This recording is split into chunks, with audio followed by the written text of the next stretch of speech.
You're a liar. The words cut through the luxury restaurant like a knife. 32-year-old billionaire Ethan Calloway pointed across the table at a trembling waitress, his voice cold enough to freeze champagne. Every executive, every investor, every waiter stopped breathing. Lena Brooks, quiet, invisible Lena, who worked double shifts just to eat, felt 100 eyes drilling into her back. Prove it, Ethan demanded. Right now! What happened next would change everything. One humiliated waitress, $1 billion crisis, one impossible love story. Stay until the end, hit that like button, and comment your city below so I can see how far this story travels. The chandeliers in Aurelius, Manhattan's most exclusive restaurant, cast golden light across tables where million-dollar deals died or thrived over $30 steaks. Lena Brooks moved between those tables like a ghost, practiced at being invisible. Her black uniform blended into shadows. Her voice stayed soft. Her eyes stayed down. She'd learned that lesson 3 years ago. Rich people didn't want to see their waitress. They wanted refilled glasses, perfectly timed courses, and silence. Lena gave them exactly that. She was good at disappearing, good at surviving, good at swallowing words that might get her fired. Tonight felt different, though. Table 12 buzzed with tension, the kind that made experienced servers walk slower, listen harder. 6 men in suits that cost more than Lena's yearly rent. Phones face down but glowing, watches catching light like warnings. And at the head of the table, Ethan Calloway. Everyone knew Ethan Calloway. 32 years old. Billionaire. Built Calloway Technologies, from a college dorm room into an empire that swallowed competitors whole. His face appeared on magazine covers with headlines like "The Man Who Can't Be Beaten" and "America's Most Ruthless CEO." Lena had seen those magazines. She'd also seen him once before, months ago, picking up his daughter from the private school 3 blocks from her apartment. He'd looked different then, tired, human, almost gentle as he knelt to tie the little girl's shoe. Tonight, he looked carved from ice. "Mr. Calloway," Lena said quietly, approaching the table with her notepad ready. "Can I get you anything else?" He didn't look up. "We're fine." One of the executives, silver-haired, red-faced from too much wine, waved her closer. "Actually, sweetheart, bring another bottle of the Chateau Margaux, and tell your sommelier we'll need recommendations for the Tanaka deal closing next week." Lena nodded, started to turn away. "Wait." Ethan's voice stopped her mid-step. She turned back, careful to keep her expression neutral. "Yes, sir?" His eyes met hers for the first time, and Lena felt something shift in her chest. They were gray, not soft gray, but steel gray, storm gray, the kind of gray that warned you to get inside before lightning struck. "The Tanaka deal," Ethan said slowly. "Do you know what wine pairs with disappointment?" The table went quiet. The silver-haired executive laughed nervously. "Ethan, come on!" "I'm serious, Marcus." Ethan leaned back in his chair, still watching Lena. "Our translator completely botched the preliminary contract. Tanaka's team thinks we're trying to steal their patents. The whole thing's falling apart because nobody in my company can properly communicate in Japanese."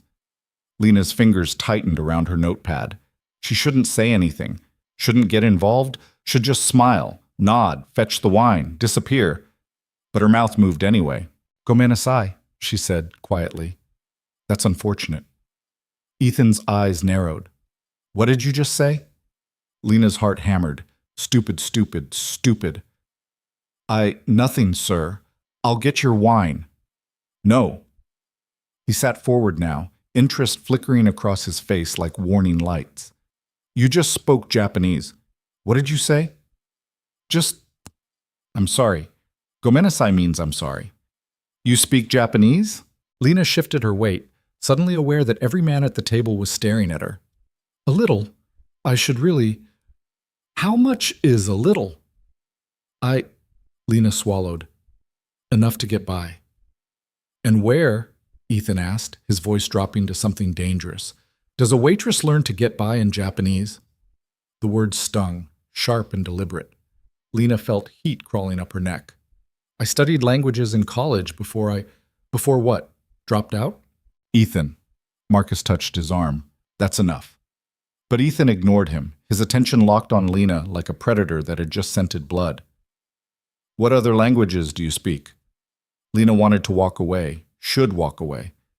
But something in his tone, that casual dismissal, that assumption that she was too small, too poor, too nothing to matter, ignited something dangerous in her chest.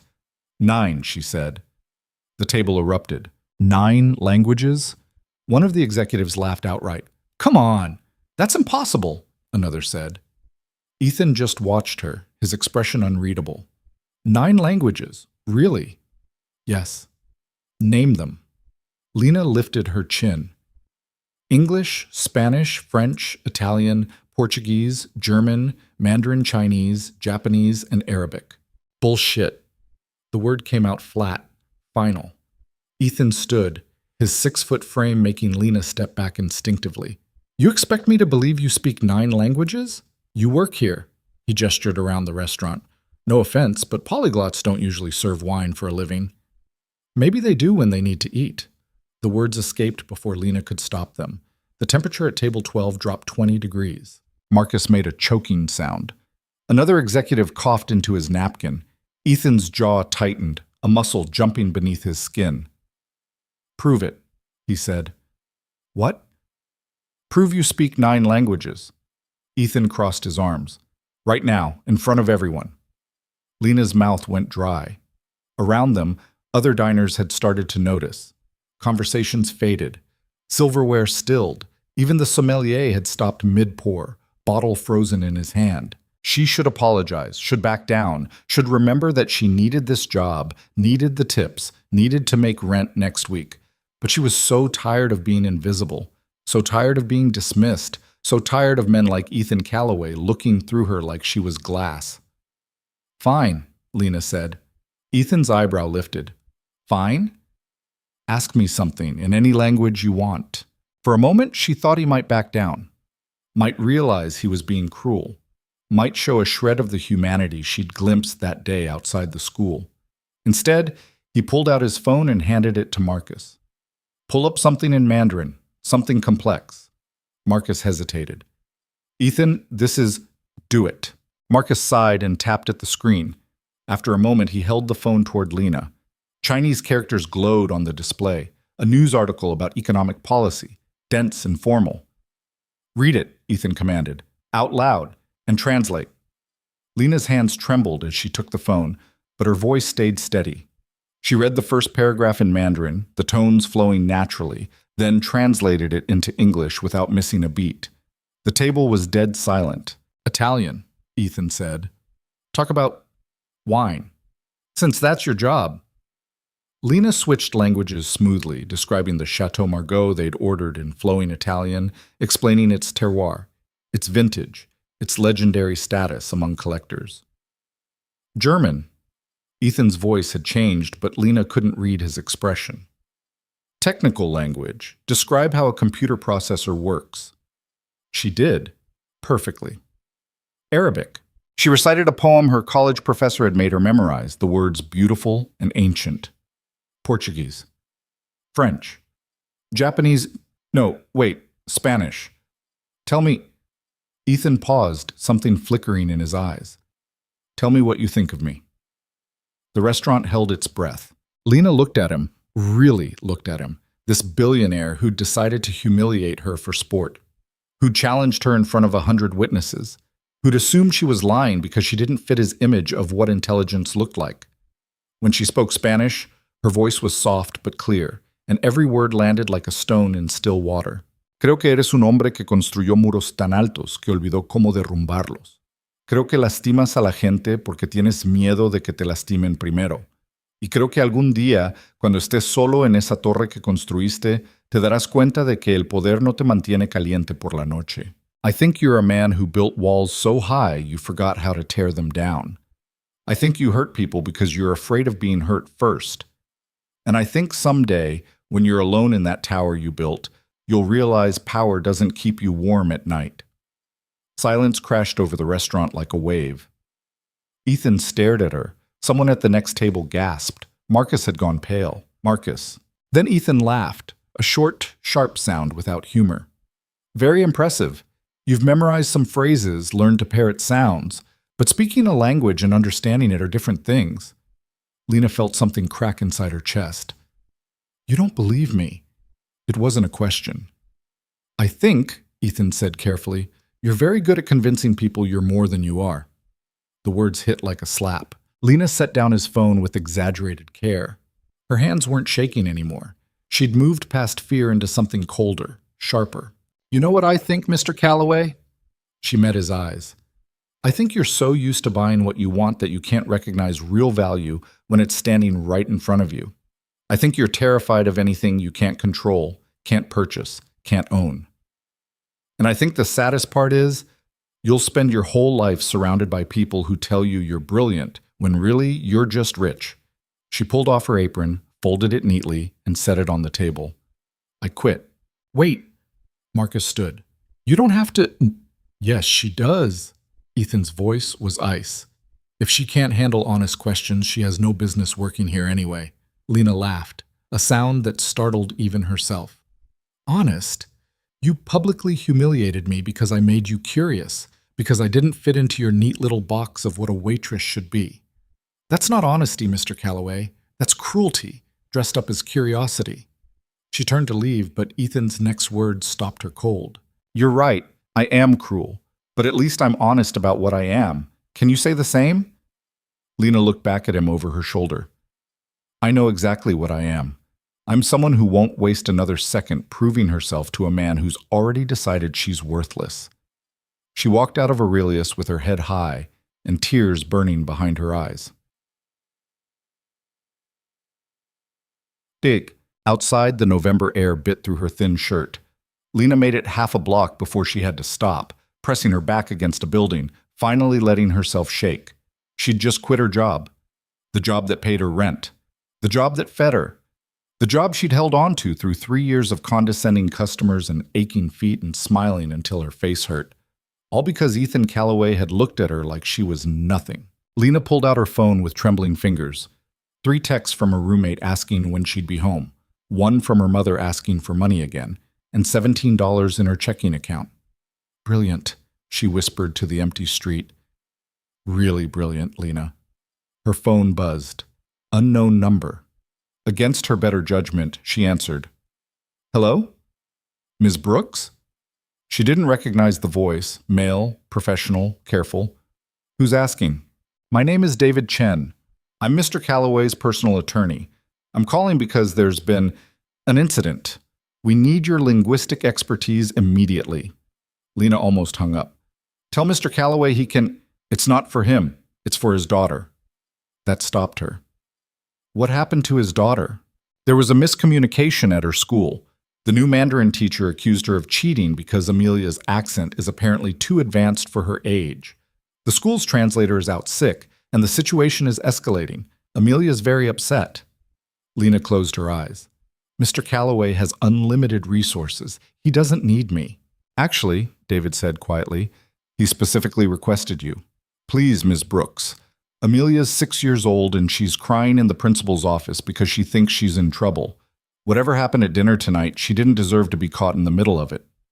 Damn it. Where? Lena asked. Brighton Academy, East 73rd. I'll have a car there in 3 minutes. I don't... Please. Lena looked up at the sky, at the sliver of stars visible between Manhattan's towers. Fine. 3 minutes. But tell Mr. Calloway he owes me. Big. He knows, David said, and something in his voice made Lena think he was smiling.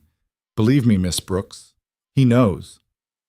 The car was black, sleek, and absolutely wasted on Lena's shitty day. She climbed in, still wearing her work clothes, smelling like kitchen grease and expensive wine she'd never afford to drink. The driver didn't speak, didn't look at her, just drove through Manhattan like he was on autopilot, depositing her in front of Brighton Academy 15 minutes later. The school made Aurelius look cheap. Marble columns, gold-trimmed windows, a fountain in the courtyard that probably cost more than Lena would earn in her lifetime. David Chen met her at the entrance, younger than she'd expected, maybe 35, with wire-rimmed glasses and an expression of profound relief. Thank you for coming, he said, shaking her hand. This way. He led her through hallways lined with expensive art, past classrooms with smart boards and ergonomic furniture, toward voices raised in frustration.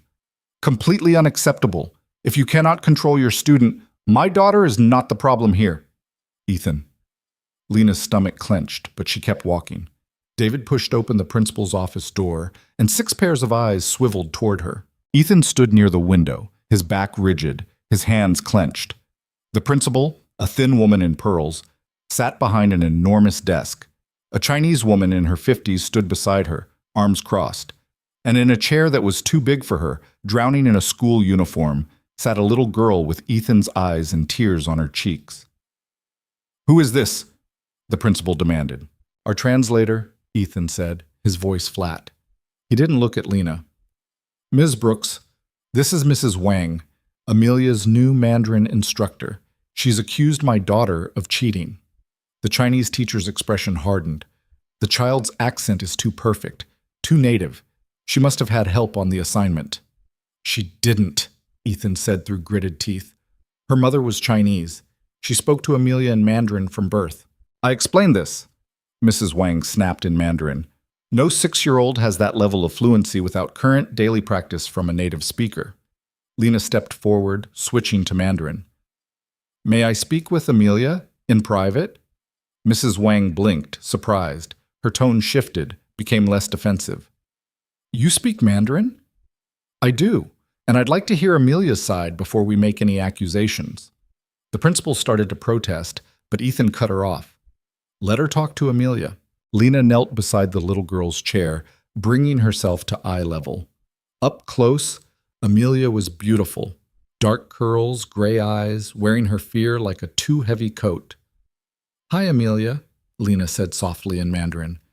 "My name is Lena. I'm here to help. Can you tell me what happened?" Amelia's lower lip trembled. When she spoke Mandarin, it was flawless. The accent Beijing pure, the tones perfect. "Mrs. Wang gave us a story to translate. I translated it like Mama taught me. But Mrs. Wang said I cheated because I used a word she didn't teach us yet. I didn't cheat. I just remembered Mama saying it." Lena's chest tightened. "What word?" "Yuan Fen? Yuan Fen? It means destiny? But special destiny, the kind that brings people together." Lena glanced at Mrs. Wang, then back to Amelia. "That's a very advanced word. How did you learn it?" "Mama used to say it when she tucked me in." Amelia's voice broke. "She said Yuan Fen brought her and Daddy together, that even though they were from different worlds, they were supposed to find each other. She said I was their Yuan Fen too." Tears slipped down the little girl's cheeks, and Lena had to swallow hard against her own. "Your mama was right," Lena whispered. "And you didn't cheat. You remembered something beautiful she taught you. That's not cheating. That's love." She stood, switching back to Mandarin, but loud enough for everyone to hear. "Mrs. Wang, Amelia didn't cheat. She used vocabulary her mother taught her. Vocabulary that's emotionally significant, which is why she retained it. Her accent is native because her mother was a native speaker who raised her bilingually. This isn't academic dishonesty. This is bilingual development in a heritage speaker." Mrs. Wang's expression shifted from anger to embarrassment. I didn't realize her mother had passed. You thought a 6-year-old was trying to deceive you," Lena said quietly. "You didn't ask questions. You made assumptions. And you made a little girl cry over something that should have been celebrated." The room went silent. The principal cleared her throat. "Mrs. Wang, I think perhaps an apology is in order." Mrs. Wang looked at Amelia, her face softening. In Mandarin, she said, "I'm sorry, Amelia. Your mama taught you well. You should be proud." Amelia nodded, wiping her eyes. Ethan crossed the room in 3 strides, scooping his daughter into his arms. She buried her face in his neck, and for a moment he just held her, his eyes closed. When he opened them, they found Lena. "Thank you," he said roughly. Lena nodded. "She's a good kid. Don't let anyone tell her otherwise." She turned to leave, but Ethan's voice stopped her. "Wait, can we talk? Outside?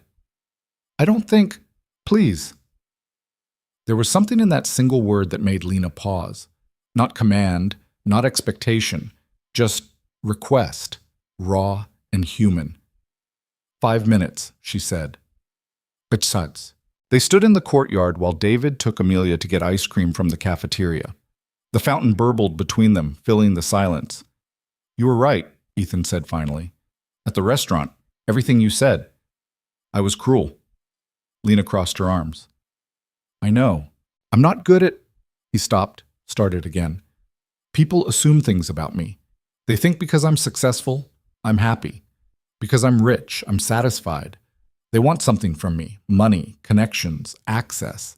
They lie. They perform. They pretend to be whatever they think I want. So you test them? Lena asked.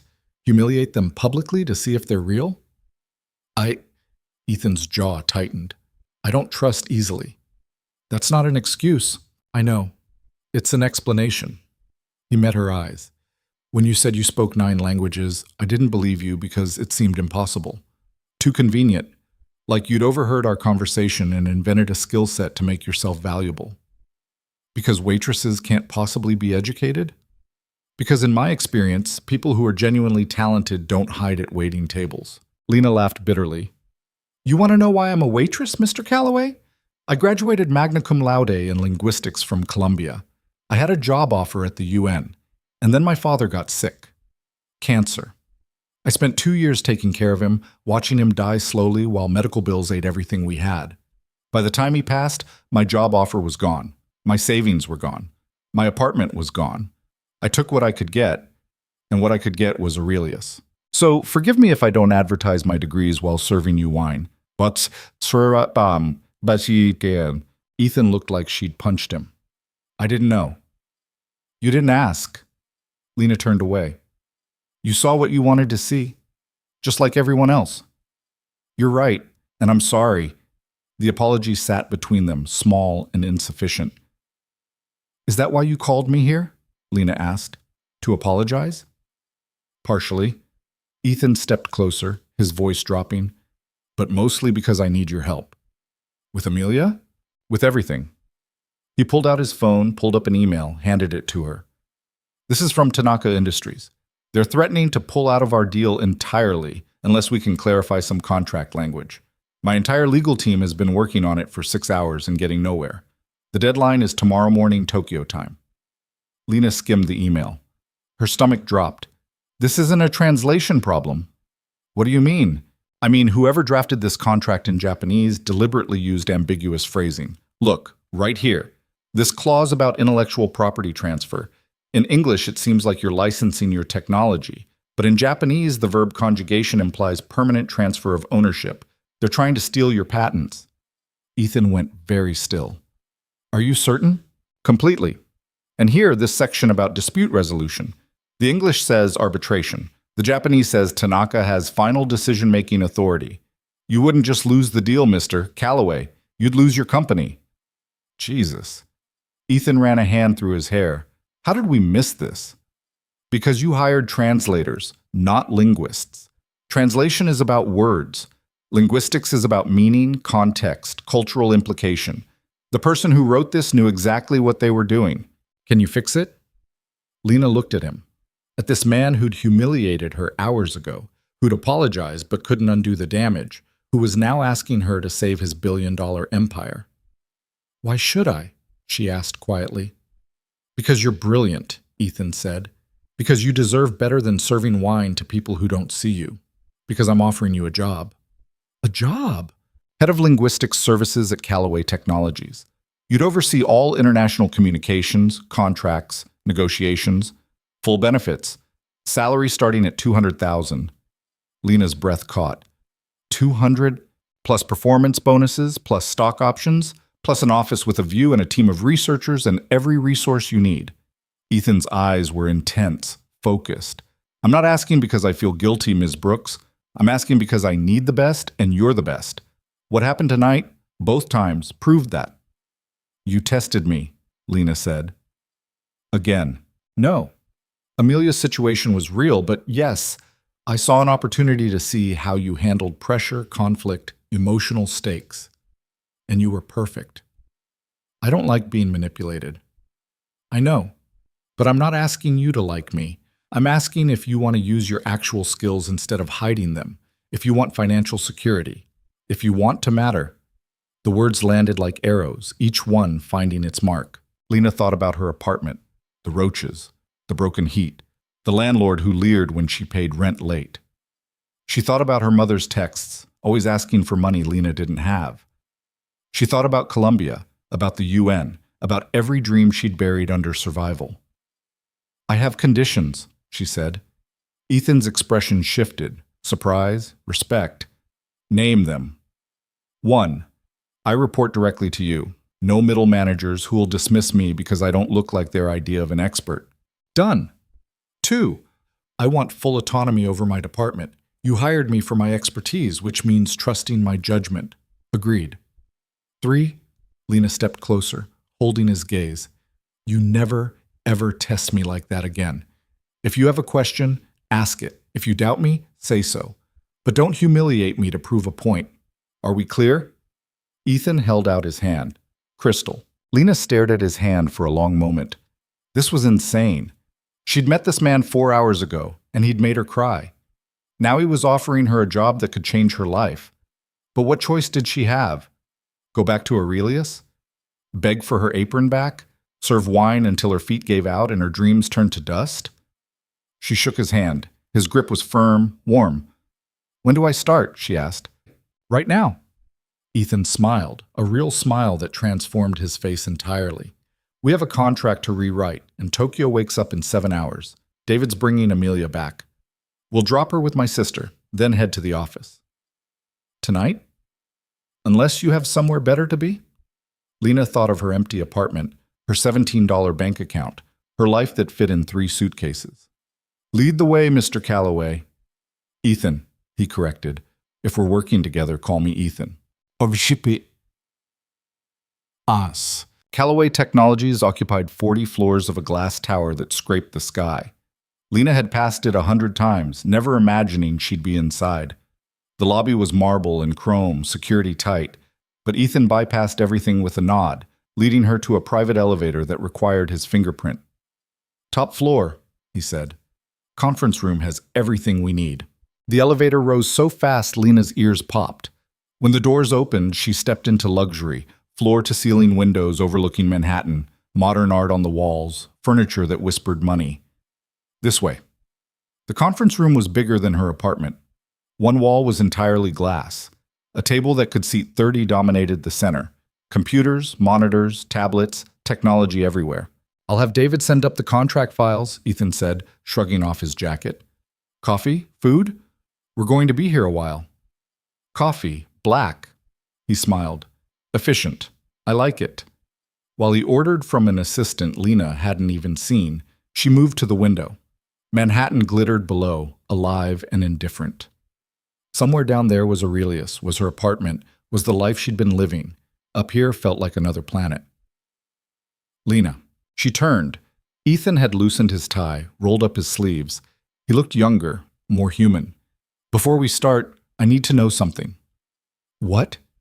Can you really do this? Rewrite a contract this complex in 7 hours? Lena crossed her arms. Are you testing me again? No, I'm asking honestly. Because if you can't, I need to know now so I can prepare for the fallout. She studied him, this billionaire who'd been cruel and apologetic, who'd offered her salvation and still doubted her. I can do it, Lena said quietly. The question is, can you trust me to? Ethan held her gaze for a long moment. Then he nodded. Show me. The coffee arrived in porcelain cups that probably cost more than Lena's monthly rent. She didn't touch hers. Instead, she pulled up the Tanaka contract on the massive monitor, her fingers flying across the keyboard while Ethan watched from across the table. Here, she said, highlighting a section. This is the first major problem. The Japanese version uses rangdu, koto, which means permanent transfer. But your English version says license. Those aren't even close to the same thing. Ethan leaned forward, studying the screen. So they're claiming we agreed to hand over complete ownership? Not just claiming. If this goes to court in Japan, they'd win. The Japanese version would be considered the authoritative text because Tanaka's the Japanese company. You'd lose everything. Christ. Ethan scrubbed his face with both hands. My legal team reviewed this for 3 weeks. Your legal team doesn't understand linguistic nuance. They probably used translation software and assumed it was accurate. Lena scrolled down, her eyes scanning rapidly.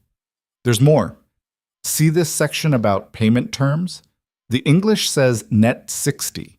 The Japanese implies payment upon satisfactory completion, which Tanaka defines, not you. They could delay payment indefinitely. How long to fix it? Lena checked her watch. If I work straight through, 5 hours to rewrite the Japanese version properly. Another hour to have your lawyers review my changes. That gives us 1 hour buffer before Tokyo's business day starts. Can you do it? She looked at him, really looked at him. His tie was crooked now, his hair mussed from running his hands through it. He looked exhausted, worried, and for the first time since she'd met him, genuinely uncertain. Yes, Lena said, but I need you to leave me alone while I work. No checking in every 20 minutes. No questions. You hired me to do this, so let me do it. Something flickered across Ethan's face. Surprise, maybe respect. Fair enough. I'll be in my office if you need anything. David will be outside. Ethan? He paused at the door. Why did you really hire me? Lena asked quietly. And don't say it's because I'm the best. You have access to the best translators in the world. You could have anyone. Ethan was silent for a long moment. When he spoke, his voice was different, softer, more real. Because when you walked away from me tonight, you were the first person in 5 years who didn't want something from me. Everyone wants access, wants favors, wants to get close to money and power. But you? You told me I was cruel and you left. No hesitation, no negotiation. He met her eyes. That kind of integrity is rare, and I need someone I can trust. Before Lena could respond, he was gone. She sat in the silence of the enormous conference room, Manhattan glittering below her like scattered diamonds, and tried to process the last 6 hours of her life. This morning, she'd woken up in her shitty apartment, worried about tips and rent. Now she was sitting in a billionaire's tower, rewriting a contract worth hundreds of millions of dollars. Her phone buzzed. Her roommate, "Girl, where are you?" "It's 1 a.m.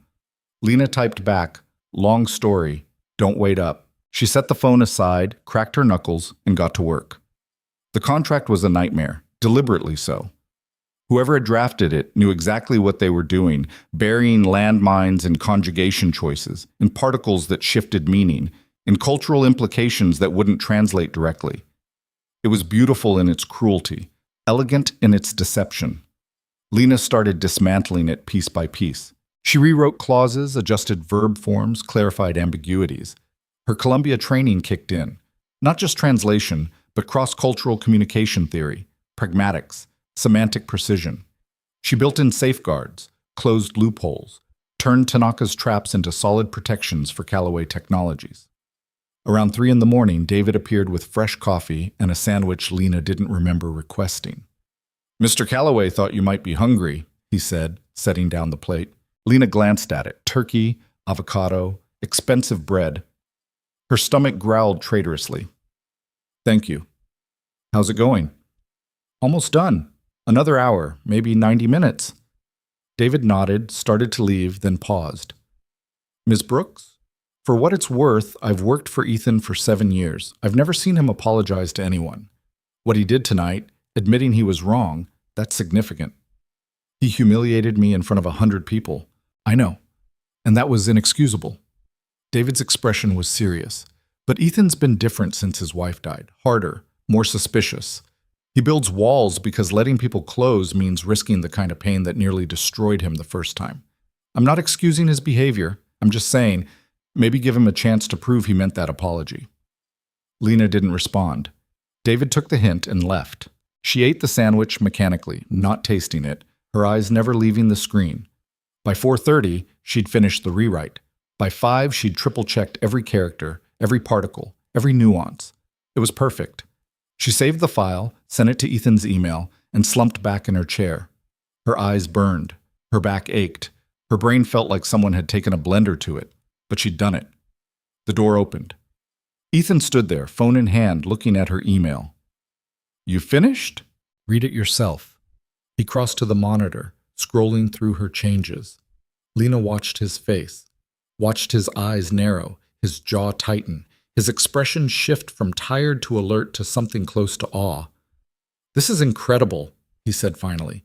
"You didn't just fix the problems, you made it stronger than our original English version." That was the point. "Lena." Ethan turned to face her fully. You just saved my company. Do you understand that? Without you, I'd have signed away everything I've built. You're welcome. He laughed, a real laugh that transformed his entire face. You're not going to make this easy, are you? Make what easy? Working together, being grateful, admitting you were right about me. Lena stood, gathering her things. It's 5 in the morning. I've been awake for 23 hours. I rewrote a contract in a language that isn't my native tongue while running on coffee and spite. So no, Ethan, I'm not going to make anything easy. That's not what you hired me for. What did I hire you for? She met his eyes. To tell you the truth, even when you don't want to hear it. Ethan stepped closer, not threatening, just present. And what's the truth right now? The truth is I'm exhausted. The truth is I'm terrified I just made the biggest mistake of my life accepting this job. The truth is I don't trust you yet, and I don't know if I ever will. Lena's voice dropped. But I'm really good at what I do, and I'm tired of pretending I'm not. So I'm going to take your money, do excellent work, and try not to let you humiliate me again. Deal? Deal. Ethan held out his hand. David will drive you home. Take tomorrow, today, off. Come in Wednesday morning. We'll get you set up properly. Lena shook his hand, ignoring the warmth that spread through her fingers at the contact. Wednesday. 9 a.m.? Make it 10. You've earned the sleep. As she turned to leave, Ethan's voice stopped her one more time. Lena, thank you, genuinely. You could have let me crash and burn after tonight. Instead, you saved me. I won't forget that. Lena didn't turn around. Don't thank me yet. We still have to see if Tanaka accepts the changes. But as the elevator carried her back down to earth, to the waiting car, to her real life that suddenly felt very far away, Lena allowed herself the smallest smile. She'd done it. She'd actually done it. Wednesday morning arrived with November rain and Lena's alarm screaming at 9. She dragged herself out of bed, stared at her closet, and realized she owned exactly 0 outfits appropriate for a corporate office. Her roommate, Maya, appeared in the doorway with coffee and judgment. You're really doing this? Working for the guy who made you cry? He's paying me $200,000. Fair point. Maya handed her the coffee. Wear the gray dress. It's the only thing you own that doesn't scream waitress on her day off. The gray dress was 3 years old, bought for her father's funeral, and still the nicest thing in Lena's wardrobe. She paired it with her only blazer, her least scuffed shoes, and minimal makeup because she'd never learned to do it well anyway. Maya wolf whistled. Look at you, corporate America. Shut up. Seriously, though, Maya's expression sobered. Be careful. Rich guys like that, they don't play by normal rules, and you've got a habit of trusting people who don't deserve it. Lena thought about her father, about the bills, about every time she'd believed things would work out if she just tried hard enough. I know. Good. Now go make that money. And if he tries anything, quit and sue his ass. The car service Ethan had arranged picked Lena up at 9:30. Same black sedan, same silent driver. This time, though, Lena felt different.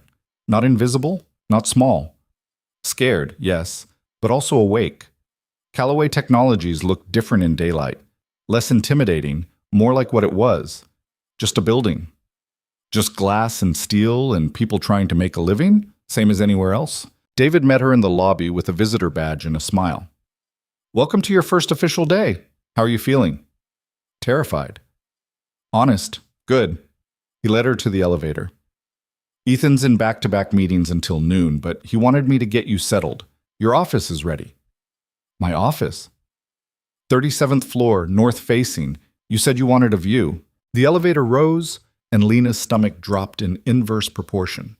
When the doors opened, David guided her through an open workspace, cubicles and glass-walled offices, people typing and talking and looking busy and important. Here, David opened a door. Lena stepped into an office that was bigger than her bedroom. Floor-to-ceiling windows overlooked the city. A desk, real wood, not laminate. A computer with 2 large monitors. Bookshelves waiting to be filled. Even a small couch. This is mine? Her voice came out smaller than intended.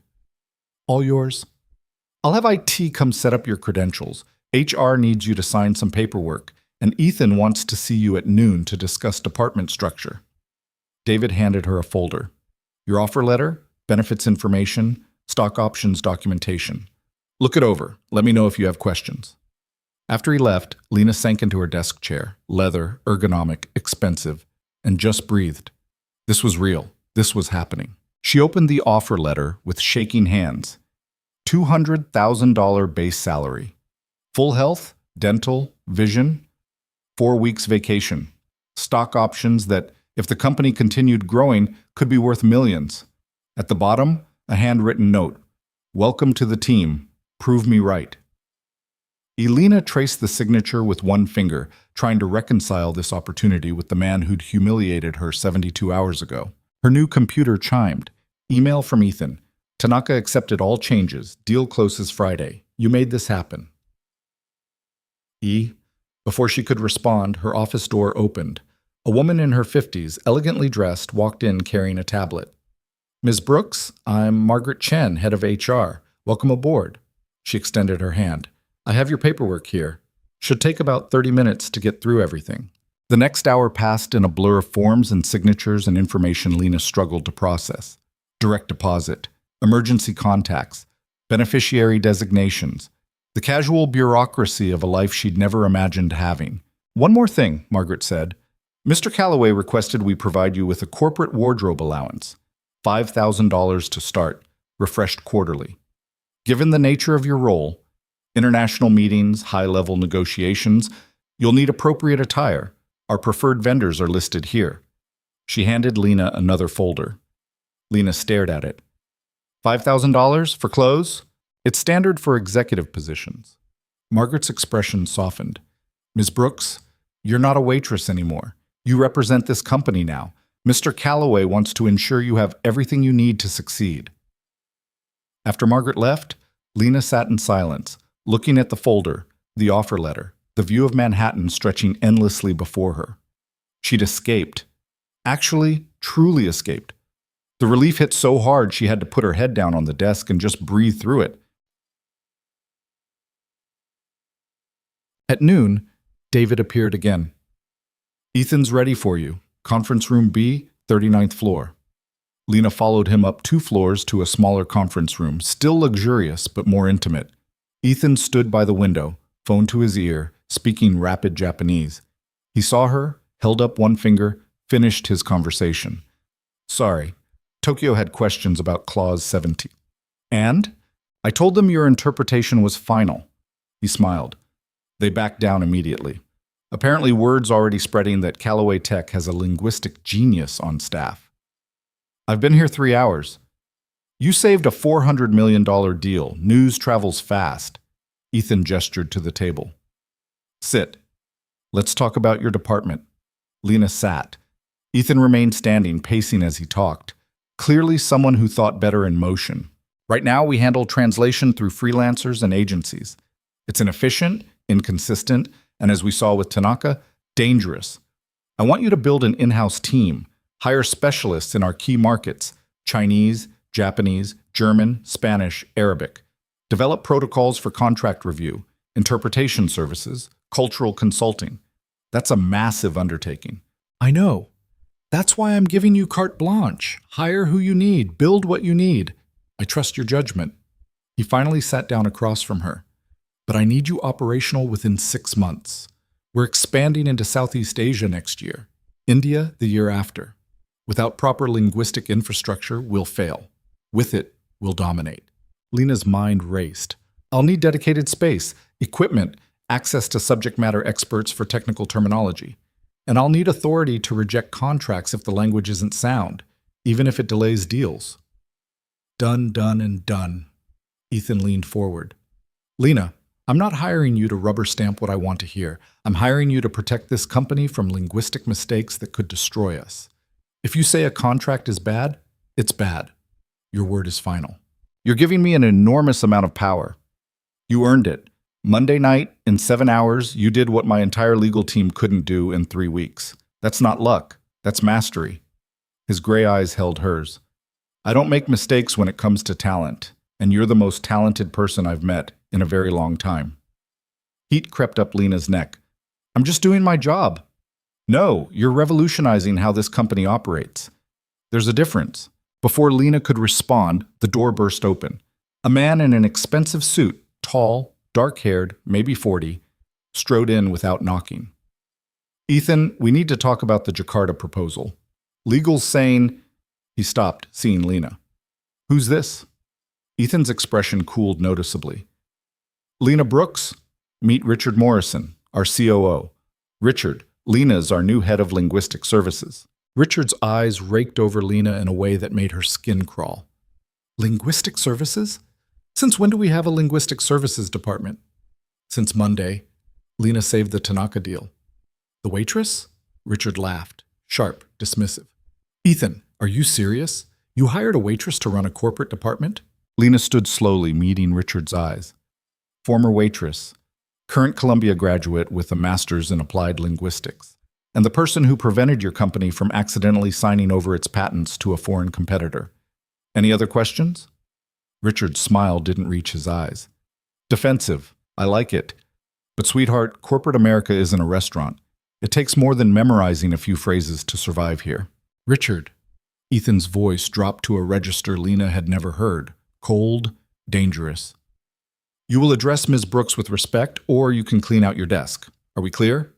The room temperature plummeted. Richard held up his hands. Relax. I'm just saying maybe we should have interviewed other candidates. I don't recall asking for your opinion on my hiring decisions. Ethan, come on. Out. Ethan pointed to the door. Now. We'll discuss Jakarta later. Richard shot Lena a look that promised future problems, then left, slamming the door behind him. Silence settled like broken glass. I'm sorry, Ethan said finally. Richard's brilliant at operations, but he's an ass with new people, especially people he perceives as threats. Why would I be a threat to him? Because you have direct access to me. Because I gave you authority that supersedes his in certain areas. Because you're talented and he's insecure. Ethan rubbed his temples. Office politics. Welcome to corporate life. Lena sat back down, her earlier confidence shaken. Maybe he's right. Maybe I'm in over my head. He's not right. He's scared. Ethan leaned across the table. Lena, look at me. Richard's been here 8 years. He's made himself indispensable through routine and incremental improvements. But you? You walked in and solved a problem that could have bankrupted us. In one night. That terrifies people like Richard because it exposes their limitations. I don't want to make enemies. Too late. You already have one. Ethan's expression was grim. But you also have me. Richard tries anything, you come directly to me. Understood? I can fight my own battles. I know you can, but you shouldn't have to, not here. This is supposed to be your chance to use your skills without constantly defending your right to exist in the room. The words hit harder than Lena expected. How many times had she defended herself? Proved herself? Fought for respect she should have been given automatically? Thank you, she said quietly. Ethan nodded. Now, let's talk about your first hire. I'm thinking you need a deputy, someone with corporate experience who can help navigate the politics while you focus on the linguistics. I have a few candidates in mind.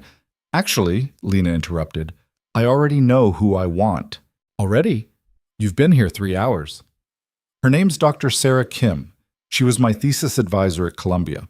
Native Korean speaker, fluent in 6 languages, 20 years experience in international business communications. She's currently teaching, but she's mentioned wanting to return to corporate work. Ethan pulled out his phone. What's her contact information? Lena rattled it off from memory. Within 90 seconds, Ethan had David setting up a lunch meeting with Dr. Kim for tomorrow. Anything else? He asked. Actually, yes. Lena pulled out her own phone, opened her notes. I've been thinking about protocols. Every contract should go through a 3-tier review: initial translation, cultural context analysis, legal terminology verification. We should establish relationships with native speakers in each target market who can consult on regional variations. And we need a database of terminology standards so we're consistent across all documents. Ethan was smiling. What? Lena asked. You've been here 3 hours and you already have a complete operational framework. I had a lot of time to think in the car this morning. I made the right choice hiring you. We'll see. They spent the next 2 hours going through logistics: budget, generous; timeline, aggressive; expectations, high but reasonable. By the time Lena returned to her office, her head was spinning with possibilities and terror in equal measure. Her phone rang. Unknown number. Hello? Lena. A familiar voice, warm, surprised. It's Sarah Kim. I just got the strangest call from a David Chen at Callaway Technologies. Lena grinned. That would be my doing. Your doing? Lena, what's going on? Last I heard you were working in a restaurant. Long story. Are you free for lunch tomorrow? He did. The rest of Wednesday passed in a whirlwind. IT set up her computer access. Facilities showed her the break rooms, the gym, the executive dining area.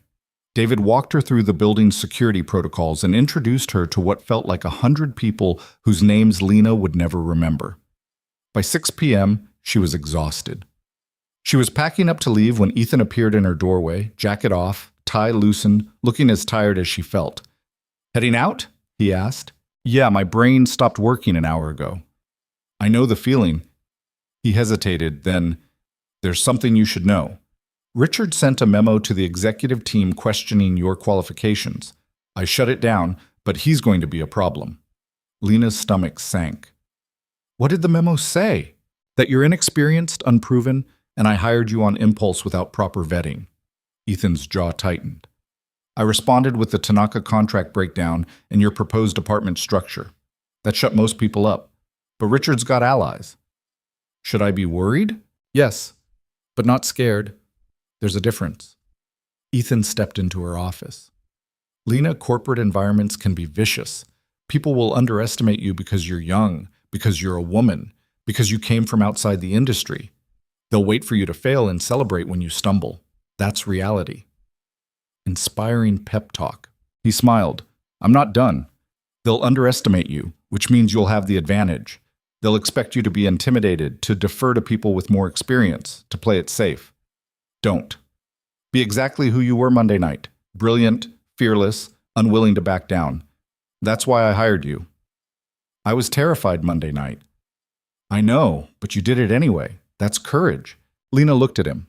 This complicated, infuriating man who'd humiliated her and saved her in the span of a few hours. Why are you really helping me? And don't say it's because I saved your deal. There's something else. Ethan was quiet for a long moment. When he spoke, his voice was different, softer, more honest. My wife, Elena. She was a translator for a medical NGO when we met. Brilliant, fluent in 5 languages, passionate about communication breaking down barriers between cultures. His eyes grew distant. Everyone told me she was too idealistic, too naive for the business world, that I should marry someone who understood corporate politics, who could play the game. I ignored them. Best decision I ever made. What happened to her? Car accident? Drunk driver? She was coming home from a conference. Ethan's voice cracked almost imperceptibly. Amelia was 2. I became a single father overnight, running a company and raising a daughter and trying not to fall apart. I built walls because letting people close meant risking that kind of pain again. I'm sorry. The point is, Ethan continued, Elena believed in using skills to help people, not just make money. She believed language was power, real power, and that the people who controlled communication controlled everything. You remind me of her. Not in appearance, but in conviction, in refusing to diminish yourself. He met Lena's eyes. So yes, I'm helping you because you saved my company, but I'm also helping you because Elena would have wanted me to. Because talent like yours shouldn't be wasted serving wine to people who don't deserve your attention. Lena didn't know what to say. The Ethan standing in her office bore no resemblance to the man who challenged her in Aurelius.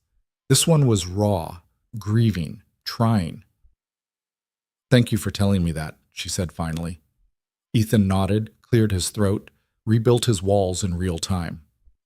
David will have a car downstairs whenever you're ready. See you tomorrow. After he left, Lena sat in her expensive chair in her expensive office and thought about grief, about second chances, about the strange ways life connected people across impossible distances.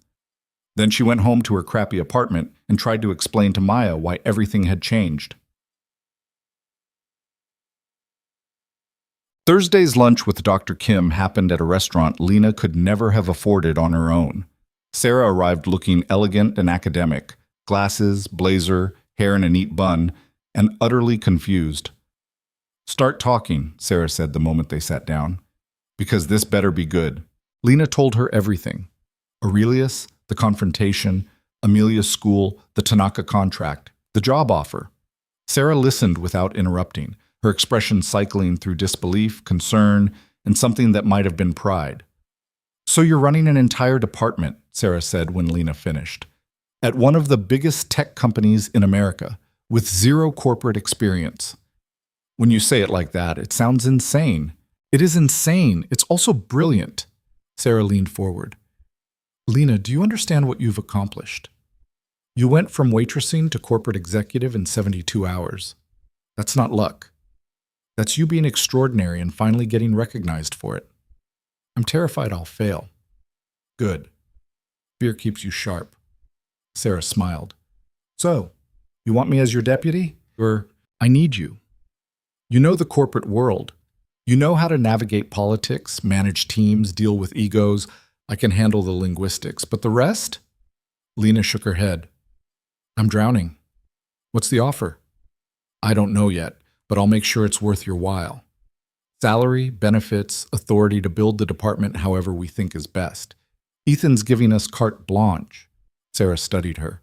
"You trust him? This Ethan?" "I don't know. He's complicated. He can be cruel, but also unexpectedly kind. He apologized, which apparently he never does. He's giving me more power than I probably deserve. And he talks about his late wife like she's still the most important person in his life. So he's damaged, powerful, and unpredictable. Lena, be careful. Everyone keeps saying that because we care about you." Sarah reached across the table, squeezed Lena's hand. "But I also know you. Once you commit to something, you're all in. So if you're doing this, really doing this, then I'm with you. Someone needs to watch your back." Lena felt tears prick her eyes. "Thank you." "Don't thank me yet. Wait until we're actually succeeding." Sarah pulled out her phone. "Now, let's talk about what we need to build this department properly, starting with our first 5 hires and working backward from there." They spent the next 3 hours planning, strategizing, building something from nothing. By the time they finished, Lena had a framework, a timeline, and the first real hope that this might actually work. Nick. Friday arrived with the Tanaka deal closing and Ethan in meetings all day. Lena spent the time researching candidates for her team, building job descriptions, mapping out workspace requirements. Sarah had accepted formally that morning. Ethan had offered her 160 plus benefits, which she'd negotiated up to 170 with stock options. "Never accept the first offer," Sarah told Lena over the phone. "Always negotiate. It sets the tone for how much they'll respect you later." At 7 p.m., long after most people had left, Lena was still in her office when someone knocked. She looked up to find a little girl standing in her doorway, dark curls, gray eyes, wearing a school uniform and holding a stuffed rabbit. "Amelia?" The little girl smiled shyly. "Hi, Miss Lena. Daddy's still in his meeting. I finished my homework. Can I sit here?" Lena's heart melted. "Of course. Come in." Amelia climbed onto the couch, arranging her rabbit carefully beside her. "Daddy says you speak lots of languages, even more than Mama did." "Your Mama was very talented." "I know. She taught me Mandarin before she died." Amelia's voice was matter-of-fact in the way only children could manage with enormous concepts. "Daddy gets sad when I speak it sometimes, but I don't want to forget. Mama said forgetting is like losing someone twice." Lena crossed to the couch, sat down carefully. "Your Mama was right, and it's okay to remember her, even if it makes your daddy sad. Sadness means we loved someone a lot. Do you miss people?" "Yes. My daddy died 3 years ago. I miss him every day." Amelia nodded solemnly. "It's hard, huh?" "Very hard." They sat in comfortable silence for a moment. Then Amelia asked, "Can you teach me more words in different languages?" "Which language?" "All of them." Lena laughed. "That might take a while. How about we start with Italian? It's beautiful for songs." For the next 20 minutes, Lena taught Amelia simple Italian phrases, delighting in the little girl's perfect pronunciation and infectious enthusiasm. They were singing Twinkle, Twinkle, Little Star in Italian when Ethan appeared in the doorway. Amelia, I told you to wait in my office. But Miss Lena's office is nicer, and she's teaching me Italian. Amelia jumped up, running to her father. Daddy, listen! Brilla! Brilla la stellina! Ethan scooped her up, but his eyes were on Lena. Something soft had entered his expression, something that made Lena's breath catch. That's beautiful, sweetheart, he said, still looking at Lena. Did you thank Miss Lena for her time? Thank you, Miss Lena, Amelia called. Anytime, Amelia. Anytime. After they left, Lena sat in the silence of her office, her heart doing something complicated and dangerous in her chest. This job was supposed to be about linguistics, about proving herself, about financial security. It wasn't supposed to involve late nights with a billionaire who grieved his wife while raising his daughter alone. It wasn't supposed to include teaching Italian to a 6-year-old who missed her mother. It wasn't supposed to feel like maybe, possibly, Lena was becoming part of something bigger than a paycheck. But as she finally packed up and headed home, Lena couldn't shake the feeling that her life had irrevocably changed. And for the first time in 3 years, she wasn't sure if that terrified her or thrilled her. Maybe both. Probably both. The following Monday, Lena arrived at Callaway Technologies wearing one of her new outfits. A navy suit that actually fit, shoes that didn't pinch, confidence she was still learning to fake.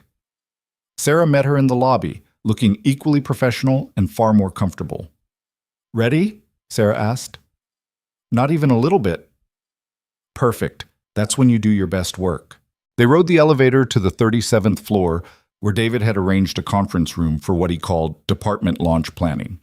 When Lena walked in, she found whiteboards, laptops, coffee, and Ethan leaning against the window with his phone pressed to his ear.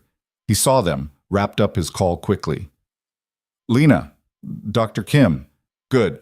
You're both here. We have a problem. Lena's stomach dropped. What kind of problem? The good kind. Maybe. Jakarta's moving faster than expected. They want to finalize terms by end of month, which means we need someone on the ground there who can navigate both English and Bahasa Indonesia at a native level, plus understand tech contracts. We have 3 weeks. Sarah whistled low. That's not much time. I know someone, Lena said. The words came out before she'd fully thought them through. Devi Saraswati. She was in my graduate program, Indonesian-American, grew up bilingual, worked for a semiconductor company before going back for her PhD. She's brilliant. Ethan pulled out his phone. Contact info? I don't have it anymore. We lost touch after graduation. Name's enough. Ethan typed rapidly. David will track her down. What else do you need? Lena glanced at Sarah, who nodded encouragement. Office space. You gave me one office, but we need a full suite if we're building a team. Somewhere we can work without constant interruptions, with enough room for at least 10 people eventually. 38th floor. The northwest corner's been empty since we restructured last year. It's yours. Ethan looked up from his phone. What else?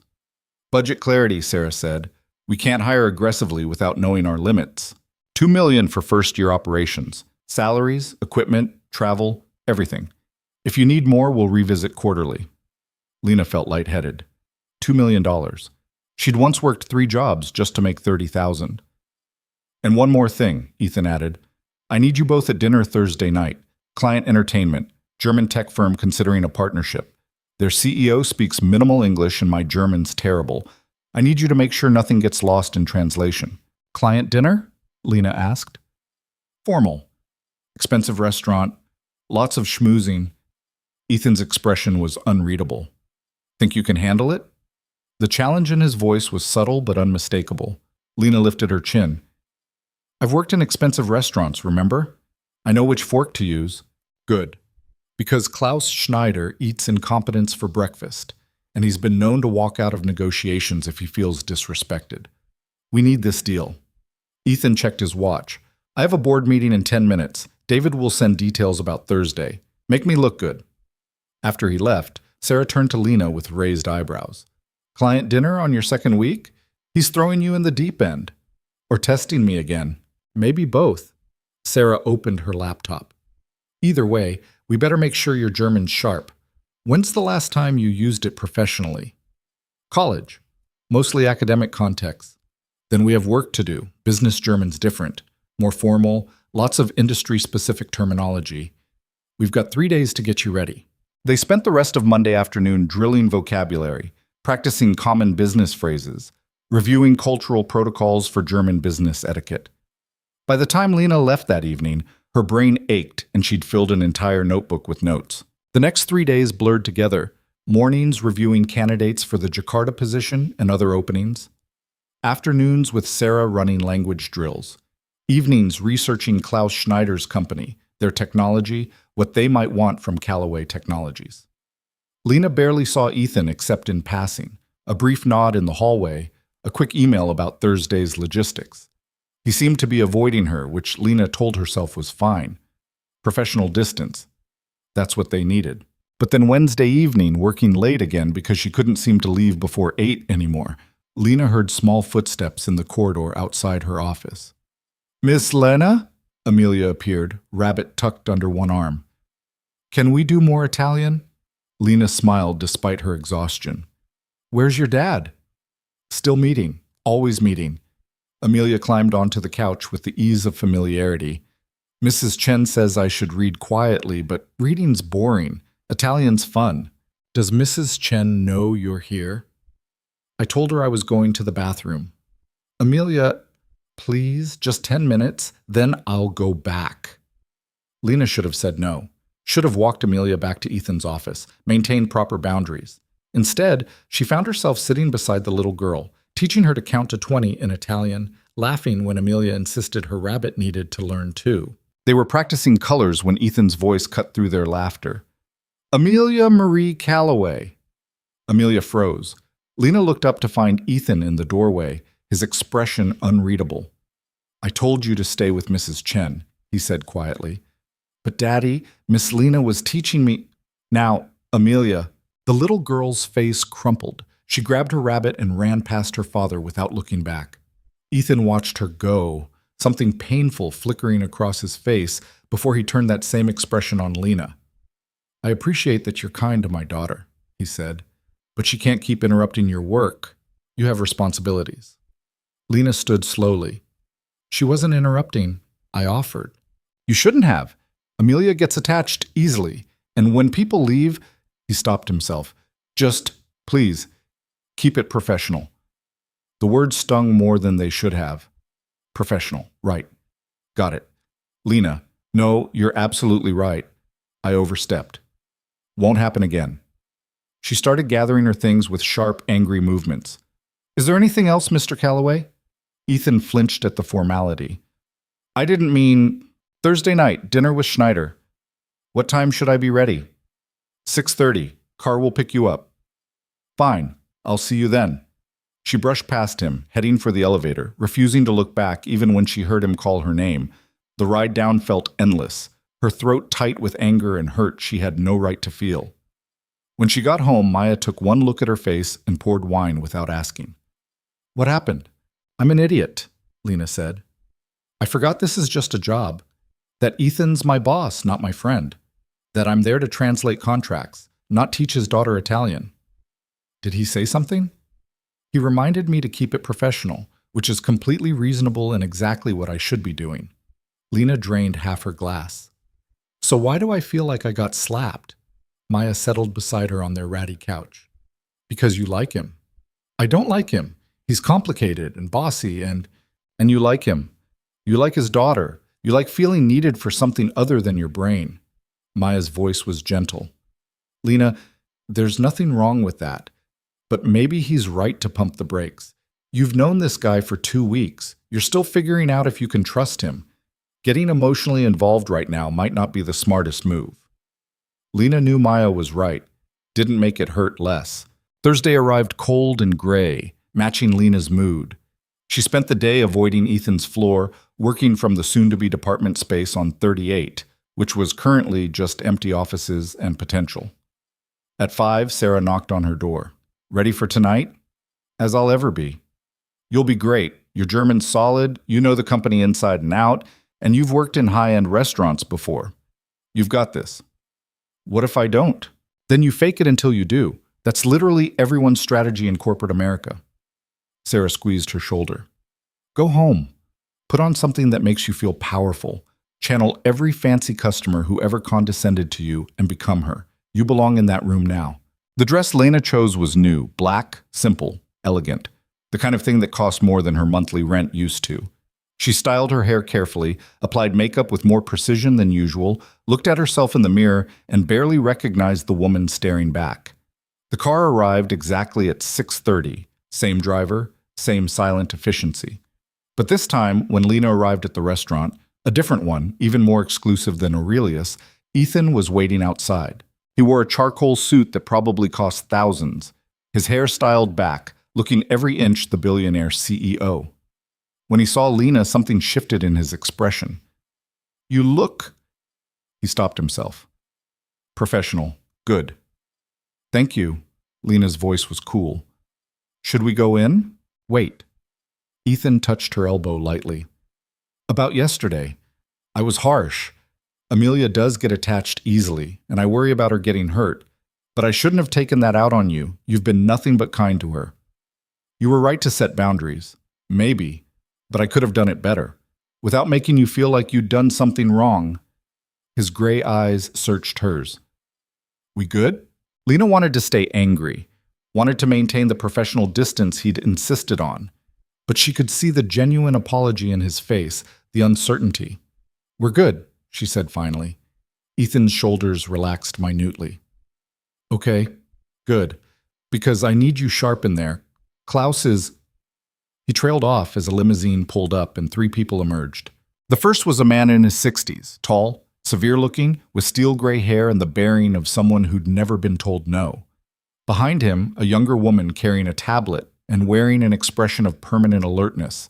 And third, a man about Ethan's age with sharp eyes and an expensive watch. "That's Klaus," Ethan murmured. "The woman is Greta, his assistant. The younger man is his son, Matthias. Matthias runs their R&D division, and he's who we really need to impress. Ready?" Before Lena could answer, Ethan was moving forward, hand extended, smile perfectly calibrated. "Klaus, thank you for making time tonight." Klaus shook his hand with minimal warmth. When he spoke, his English was heavily accented and clearly effortful.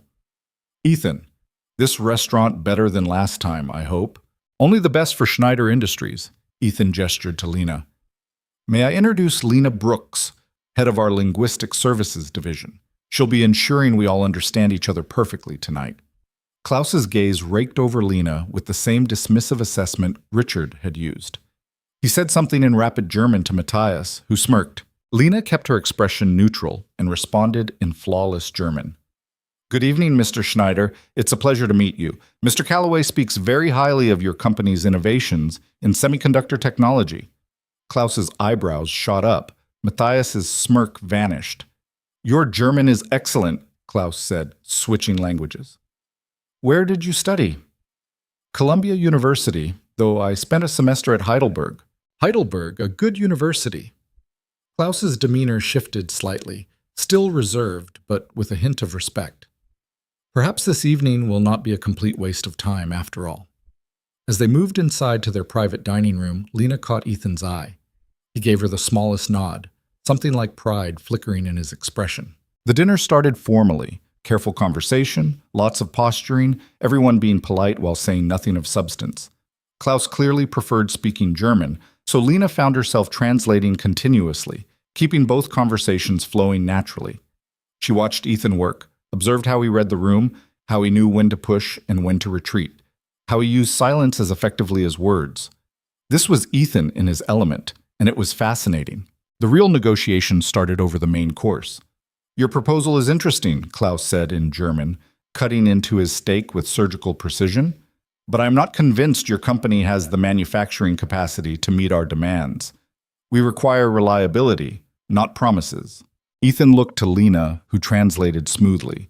He responded, and Lena rendered it into German. "We've expanded our facilities significantly in the last year, but perhaps it would be more convincing if Matthias toured our operations directly. See for himself what we're capable of." Matthias leaned forward, interested. "When?" "Next week, if your schedule allows." Father and son exchanged looks. Klaus said something too quickly for Ethan to catch, but Lena heard every word. The CEO is arrogant, but the woman is competent. We should at least look. If the facilities match his claims, we proceed. If not, we walk and never waste time with Calloway again. Lena translated for Ethan, watching his jaw tighten slightly at being called arrogant. Please tell Mr. Schneider I appreciate his direct assessment, Ethan said carefully, and assure him that our facilities will exceed his expectations. The conversation continued for another hour. Technical specifications, timeline discussions, quality control protocols. Lena translated everything, occasionally clarifying cultural nuances or suggesting alternative phrasings that would land better with Klaus's German sensibilities. By dessert, Klaus was almost smiling. Almost. You have done well tonight, Mr. Calloway, he said in accented English. Your translator is asset. Most Americans bring someone who speaks textbook German and understands nothing of business. Ms. Brooks understands both.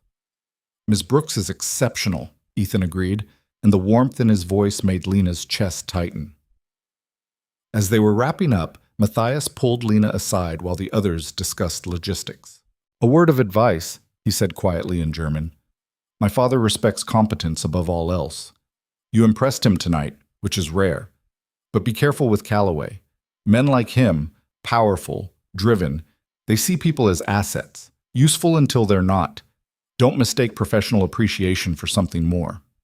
Lena met his eyes. Thank you for the concern, but I can take care of myself. I'm sure you can. Just remember, in business, everyone's replaceable eventually. Before Lena could respond, Ethan was beside her, his hand light on her lower back. Everything all right? Fine. Matthias was just complimenting the meal. Ethan's eyes flickered between them, clearly not believing her, but he didn't push. Instead, he guided her toward the exit as they said their goodbyes. In the car afterward, Ethan loosened his tie and let out a long breath. That went better than expected. Klaus actually laughed at one point. I didn't think he could laugh. You did well, Lena said. We did well. I couldn't have managed that without you. Ethan turned to look at her. Matthias said something to you at the end. What was it? Lena hesitated. Just business advice. Lena. He warned me that powerful men see people as assets, that I shouldn't confuse professional appreciation with anything else. Ethan was quiet for a long moment. And what did you say? That I can take care of myself. Good. Because... He stopped, started again. Because he's not entirely wrong. About men like me, I mean. I've spent years treating people as resources, as means to ends. It's how you survive in business. But with you, I'm trying to be different, better. I don't know if I'm succeeding. Lena's heart hammered. Why are you telling me this? Because I don't want you to wake up 6 months from now and realize I've been using you. Because what Matthias said, it's not wrong, but it's also not the whole truth. Yes, I hired you because you're useful. But I also hired you because I respect you, and those things aren't mutually exclusive. The car pulled up outside Lena's building, small, shabby, utterly out of place after the evening they'd just had. This is me, Lena said quietly. I know. Ethan's eyes searched her face. Same time Monday? Same time. She started to get out, but his voice stopped her. Lena, you were incredible tonight. Not just competent. Incredible. I hope you know that. Lena nodded, not trusting her voice, and escaped into the November cold. Upstairs, Maya was still awake, waiting on the couch. How'd it go? I have no idea, Lena admitted. I think it went well professionally, but personally, she sank beside her roommate. Maya, I think I'm in trouble. You like him. I don't want to like him. He's my boss. He's complicated. He's got a daughter and a dead wife and walls higher than this building. It's a terrible idea. When has that ever stopped anyone? Maya asked gently. The following weeks developed a rhythm that felt both sustainable and dangerous. Days, Lena built her department, interviewing candidates, establishing protocols, handling increasingly complex projects. Devi accepted the Jakarta position. They hired a Japanese specialist, a French translator, an Arabic expert. Sarah managed the administrative logistics while Lena focused on the linguistic work. Evenings, more often than not, included Amelia. Ethan never said anything about his daughter appearing in Lena's office, but he stopped objecting. Sometimes he'd join them, sitting quietly, while Lena taught Amelia new phrases, new songs, new ways to see the world through language. Those were the moments that scared Lena most, the three of them, comfortable together, feeling dangerously like something she'd never let herself want. The Jakarta deal closed successfully. The Schneider partnership moved forward after Matthias's factory tour exceeded expectations. Callaway Technologies started winning contract bids they'd previously lost due to communication barriers, and Lena became indispensable. She didn't notice it happening, but suddenly she was in every major meeting, every critical negotiation, every conversation that mattered. Ethan consulted her on decisions that had nothing to do with linguistics. David started routing questions to her that should have gone elsewhere. Even Richard, who still clearly resented her existence, begrudgingly acknowledged her value. "You're becoming his right hand," Sarah observed one afternoon in December. "You realize that?" "I'm just doing my job." "No, you're doing three people's jobs, and Ethan's starting to rely on you for more than translation." Sarah's expression was concerned. "Lena, be careful. The closer you get, the harder it'll be if things go wrong." But Lena couldn't seem to help it. Every late-night working session, every shared coffee, every time Ethan smiled at something she said, she was falling, and she knew it. The breaking point came 2 weeks before Christmas.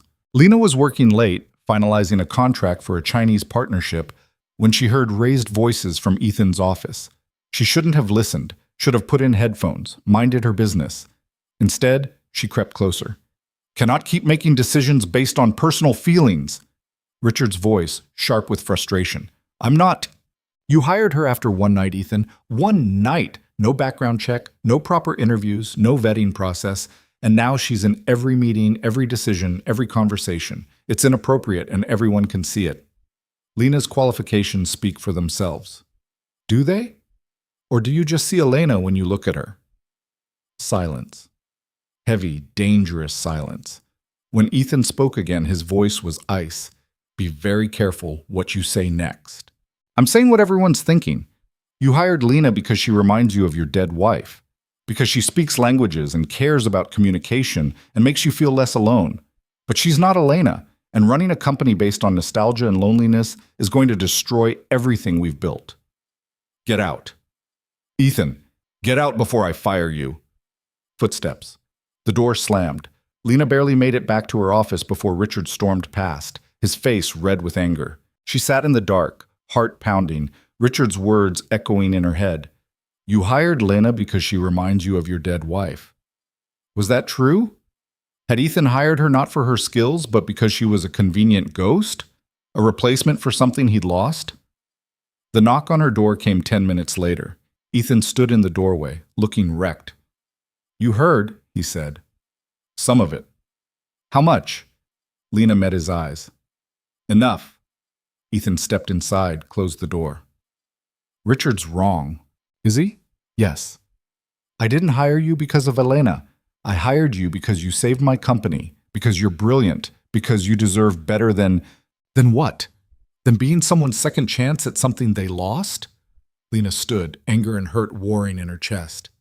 "Ethan, you told me yourself I remind you of her, your wife. You said I have the same convictions, the same beliefs about language and power. So how am I supposed to know if you value me for me or if I'm just a convenient stand-in for—" "Don't!" His voice cracked. "Don't finish that sentence." "Why not? Maybe Richard's right. Maybe everyone can see it except us. You're not over Elena. You'll never be over Elena.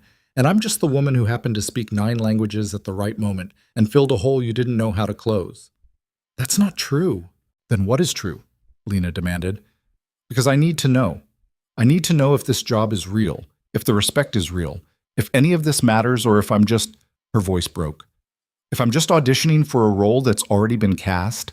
Ethan crossed the space between them in 2 strides. "You want the truth? Fine. Yes, you remind me of Elena. Yes, watching you work, listening to you speak, seeing how much you care about using language to help people, it echoes something I lost. But that's not why I hired you, and it's not why I keep you close. I keep you close because you challenge me, because you call me out when I'm wrong, Because you make me want to be better than I am. That has nothing to do with Elena and everything to do with you. How do I know that's real? Because Ethan stopped, something desperate flickering across his face. Because I'm falling for you, and it terrifies me. Because I swore I'd never let anyone close again. And then you walked into my restaurant and spoke 9 languages and refused to be diminished, and I couldn't look away. Because every time you're in a room, I have to remind myself to focus on work instead of watching you. Because when Amelia talks about you, she smiles in a way she hasn't since her mother died, and it breaks my heart and fixes it at the same time. Lena couldn't breathe. Ethan, I'm not asking you to feel the same way. I'm not asking you for anything. I'm just telling you the truth because you asked for it. Richard's wrong. You're not a replacement. You're something entirely new, and I don't know what to do with that except try not to ruin it. The silence stretched between them, thick with everything unsaid. I'm falling for you too, Lena whispered finally. And it scares me because I don't know if I can trust it. If I can trust you. You tested me, manipulated me, apologized, respected me. I don't know which version of you is real. All of them. None of them. Ethan ran his hands through his hair. I'm not good at this, Lena. Relationships, emotions, vulnerability. I spent 5 years building walls and now I'm trying to tear them down and I don't know how. I make mistakes. I hurt people without meaning to. I'm going to screw this up. Probably. He laughed, broken, honest. So what do we do? Lena looked at him, this complicated, damaged, brilliant man who'd changed her life in a matter of weeks. We figure it out. Together. No more tests. No more manipulation. No more secrets. If this is real, we do it honestly or not at all. Honestly, Ethan repeated. I can try that. Not try. Do. Okay? He stepped closer, close enough that Lena could feel the warmth radiating from him. Then here's my honesty. I want to kiss you right now, and I have no idea if that's appropriate or professional or wise. But it's true. Lena's heart hammered against her ribs. Here's my honesty. I want you to. Ethan's hand came up, cupping her face with a gentleness that contradicted everything about his reputation. If we do this, everything changes. I know. There's no going back. I know. He kissed her then, soft at first, questioning, giving her space to pull away. When she didn't, when she leaned into him instead, the kiss deepened into something that felt like falling and landing at the same time. When they finally broke apart, Ethan rested his forehead against hers. We're going to have to tell HR. Lena laughed breathlessly. That's what you're thinking about right now? I'm thinking about a lot of things, but mainly I'm thinking I haven't felt this alive in 5 years, and it's because of you. Ethan, also I'm thinking Richard's probably going to have an aneurysm when he finds out. Definitely. They stood there in the dark office, Manhattan glittering around them, everything uncertain and terrifying and impossibly right. This was dangerous. This was complicated. This was probably the worst professional decision either of them had ever made. And neither of them cared. The morning after this kiss, Lena woke up with her phone buzzing and her heart in her throat. Text from Ethan. We need to talk. My office. 8 a.m. No emoji. No warmth. Just 5 words that felt like ice water. Maya found her pacing the kitchen at 6:30, already dressed, coffee untouched. What happened? I kissed my boss last night. Or he kissed me. We kissed each other. Lena pressed her palms against her eyes. And now he wants to talk. Which probably means he's going to tell me it was a mistake and I need to find another job and I just ruined the best thing that's ever happened to me. Or, Maya said carefully, he wants to figure out how to make it work. You didn't see the text. It was corporate, cold. Maybe he's just scared too. But Lena couldn't shake the dread as the car service drove her through early morning Manhattan. She'd let herself want something. Let herself believe for one night that maybe she could have both the career and the man and the life she'd stopped dreaming about years ago. Now she was going to lose it all. David met her in the lobby, his expression unreadable. He's waiting for you. The elevator ride to the 40th floor felt like a descent, not an ascent. When the doors opened, Ethan stood outside his office, phone pressed to his ear, looking exhausted. He saw her, ended his call abruptly. Come in. His office was massive, Floor-to-ceiling windows, minimalist furniture, photos of Amelia scattered across his desk like anchors to reality. Lena had only been in here twice before. Both times she'd been too nervous to really look around. Now, she noticed everything. The empty coffee cups, the tie draped over his chair, the rumpled appearance that suggested he'd been here all night. Ethan closed the door, leaned against it. I didn't sleep. Me neither. I spent 7 hours researching company policy, HR regulations, conflict of interest protocols. He scrubbed his face with both hands. There's no explicit rule against executives dating subordinates, but there are protocols, disclosure requirements, potential reassignment of reporting structures. Lena's stomach dropped. You're reassigning me. No, I'm giving you a choice. Ethan moved to his desk, pulled out a folder. Option 1, we disclose the relationship to HR. You keep your current position, but you'd report to Sarah instead of directly to me. We establish clear professional boundaries, document everything, submit to quarterly reviews to ensure there's no favoritism or conflict of interest. That sounds awful. It is. It's bureaucratic and invasive, and it means every decision I make about your department gets scrutinized for personal bias. He set down the folder. Option 2, we don't pursue this. Last night was a moment of weakness. We move forward professionally, maintain distance, pretend it never happened. The words landed like punches. Is that what you want? No, but I need you to understand what you're choosing if we do this. Ethan's voice was raw. Dating me means public scrutiny. It means people like Richard questioning your credentials, your achievements, everything you've built. It means some people will always believe you slept your way to the top, no matter how brilliant you are. It means Amelia getting attached to someone who might not stay. It means, why are you trying to talk me out of this? Because I'm terrified of hurting you. The admission burst out of him like something he'd been holding back too long. Because everyone I love either leaves or gets taken from me. Because I'm damaged in ways that don't show up in therapy or company policies. Because you deserve better than someone who's still in love with a ghost. Lena crossed the space between them slowly. Are you? Still in love with Elena? Ethan's expression cracked. I don't know. I loved her for 7 years. She died 3 years ago. I built my entire life around that grief. And then you showed up and suddenly I'm feeling things I thought died with her. And I don't know if that's healing or betrayal or both. It's not betrayal to move forward. Then why does it feel like I'm erasing her? Lena took his hands, something she'd never done before. Something that felt monumental and terrifying. You're not erasing anyone. You're just making room for something new. And maybe Elena would want that for you. Maybe she'd want you to be happy instead of alone in a tower you built to keep the world out. Ethan's eyes glistened. You quoted what you said to me, that night at Aurelius, in Spanish. I remember what I said. I also remember meaning it. Lena squeezed his hands. But here's what I didn't say then. Those walls you built? They're not protecting you anymore. They're just making you lonely. And I think you're ready to tear them down, but you're scared of what happens after. Well, here's the truth. I'm scared too. I'm terrified this ends with me getting hurt, but I'm more terrified of walking away and spending the rest of my life wondering what if. Lena, I choose option 1. We disclose. We deal with the bureaucracy and the scrutiny and Richard having a meltdown. We figure it out together honestly, like we promised. She met his eyes. Unless you're choosing option 2. If you are, tell me now so I can start protecting myself.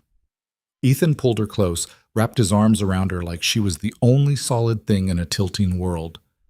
I'm choosing you. Every time. I just needed you to understand the cost. I understand, and I'm choosing this anyway. They stood there for a long moment, holding on to each other, both of them shaking slightly with the magnitude of what they'd just decided. A knock interrupted them. David's voice filtered through the door. Ethan? Your 8:30's waiting in conference room A. Ethan pulled back, pressed a kiss to Lena's forehead. We'll go to HR this afternoon, together. Fair warning, Margaret's going to have a lot of questions. I'm good at answers. I know you are. He smiled, genuinely smiled, the expression transforming his entire face. Go build your empire. I'll see you at lunch. But as Lena left his office, past David's knowing look, rode the elevator down 3 floors to her department, She couldn't shake the feeling that choosing this had just made her target of every enemy Ethan had accumulated. She was right. By noon, Richard had called an emergency executive meeting to discuss inappropriate workplace relationships and their impact on company culture. Lena wasn't invited, but Sarah was, and she came back to their department looking shaken. "Richard knows," Sarah said, closing Lena's office door. "I don't know how, but he knows." He implied without naming names that certain executives were making hiring decisions based on personal attraction rather than qualifications.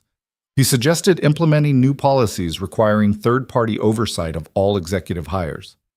Targeting me, targeting you, and Ethan by extension. Sarah sat down heavily. "Lena, this is going to get ugly. Richard's positioning himself as the defender of company integrity. He's got allies on the board who already think Ethan's too impulsive, too willing to break protocol. If they see you as proof of that, they'll use me to undermine him." "Exactly." Lena's phone buzzed. Text from Ethan. "Don't go to HR yet. We need to strategize first." She showed Sarah, who nodded grimly. "Smart. If Richard's already mobilizing, walking into HR without a plan could backfire." The rest of the day felt like waiting for an axe to fall. Lena tried to work, reviewing contracts, managing her team, handling the normal demands of running a department, but every notification made her jump. Every footstep in the hallway made her tense. At 6, David appeared. "Ethan needs to see you. His place, not the office. I'll drive you."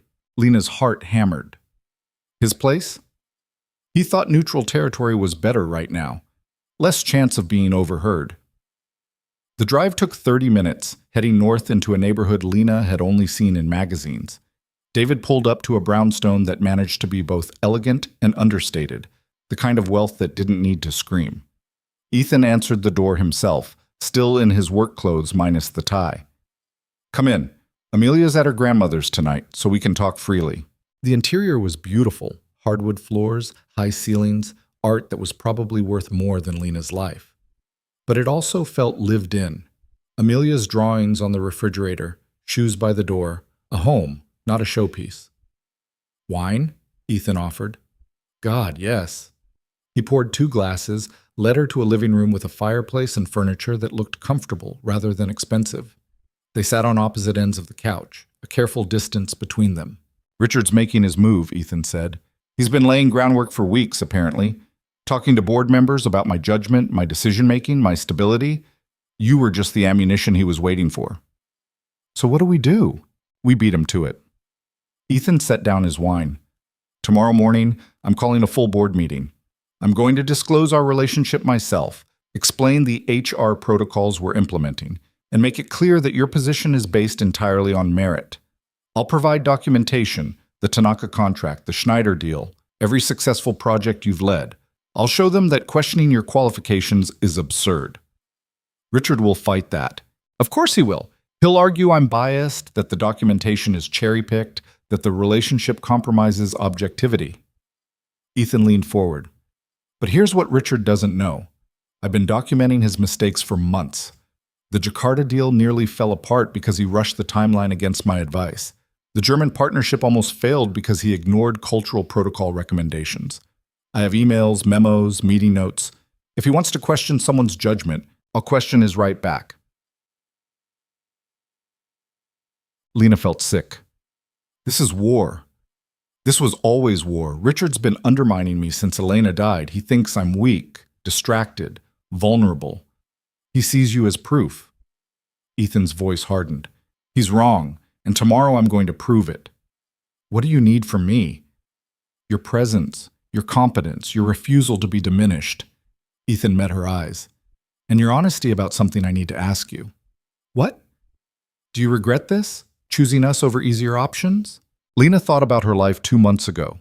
The apartment, the double shifts, the invisibility, the dreams she'd buried so deep she'd forgotten they existed.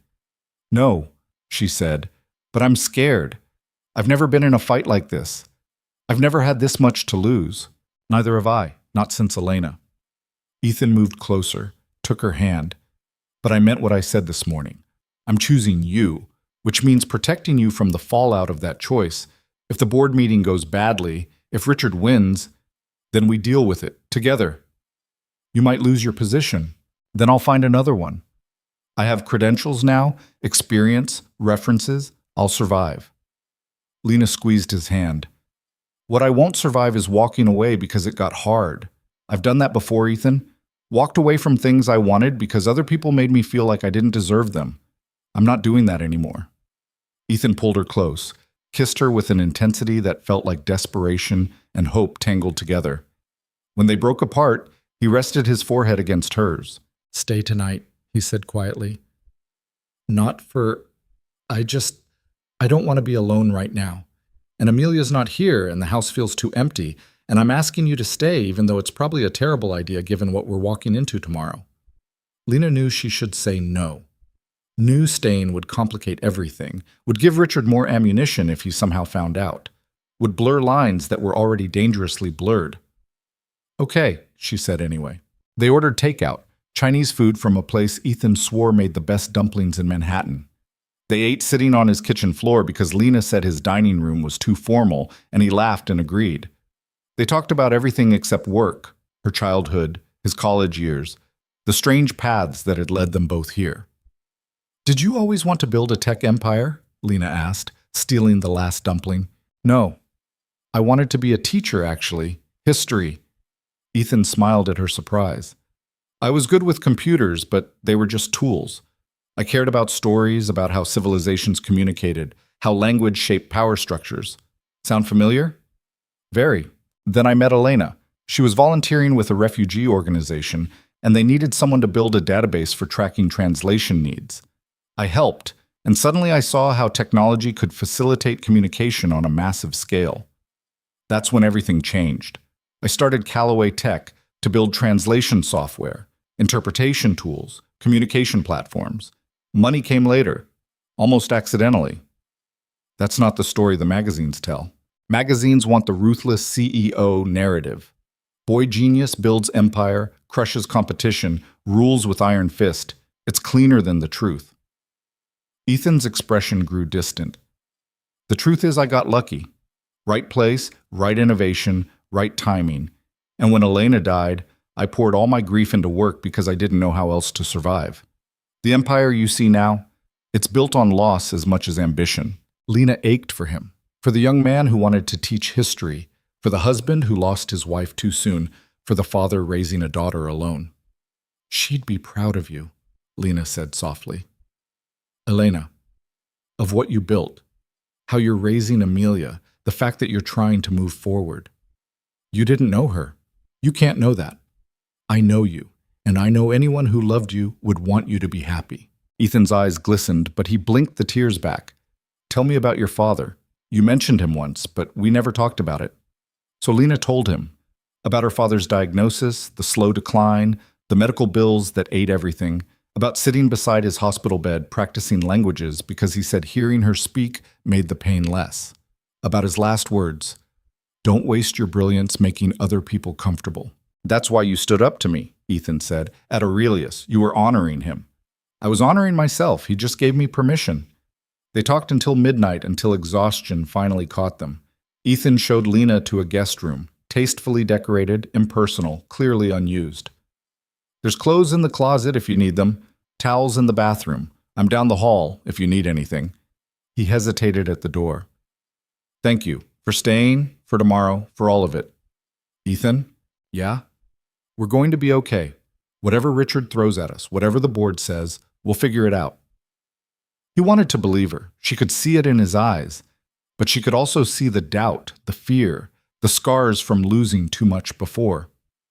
After he left, Lena lay in a bed that cost more than her car used to, in a house that felt like a museum of grief and money, and wondered if she'd just made the biggest mistake of her life. Her phone buzzed. Text from Maya. "You okay? It's midnight and you're not home?" Lena typed back, "Staying at Ethan's. Long story. Board meeting tomorrow. Might lose everything." Maya's response came immediately. "Or you might win everything. Either way, I'm proud of you for trying." Lena fell asleep holding on to that thought. She woke to morning light streaming through unfamiliar windows and the smell of coffee. When she emerged from the guest room, she found Ethan in the kitchen, dressed for war in a charcoal suit, making breakfast like this was normal. Toast? Eggs? I'm not a great cook, but I can manage basics. Coffee's fine. He poured her a cup, their fingers brushing in the transfer. The board meeting's at 10. I briefed David last night. He'll have all the documentation ready. Your project files, performance metrics, everything we need. What if it's not enough?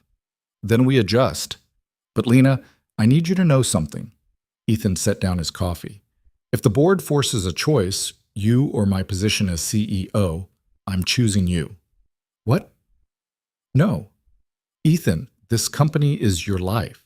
This company is a job. You're... He stopped, started again. You're something I didn't think I'd find again. Someone who makes me want to be better instead of just successful. If losing the company is the price of keeping you, I'll pay it. That's insane. You can't throw away everything you built. Watch me. They stared at each other across the kitchen island, the morning light making everything sharp and clear. We're not going to lose, Lena said finally, because I'm not going to let Richard win. He wants to use me to destroy you? Fine. I'll prove him wrong. I'll walk into that boardroom and show them exactly why you hired me. Not because you're weak or sentimental or compromised, because you're brilliant enough to recognize talent when everyone else overlooked it. Ethan smiled, and it was fierce. There's the woman I fell for. The drive to Callaway Technologies felt like heading to an execution. David met them in the lobby with a tablet and a grim expression. Richard brought in 3 board members early. They've been meeting privately for an hour. He handed Ethan the tablet. The agenda just got leaked. They're calling for a vote on your leadership. Ethan's jaw tightened. Then let's give them something to vote on. The boardroom was on the 42nd floor, all glass and chrome. A table that could seat 20. Manhattan spread below like a conquered kingdom. 10 board members were already seated. Richard sat at the far end, looking smug. Lena took a seat beside Ethan, feeling every eye in the room dissect her presence.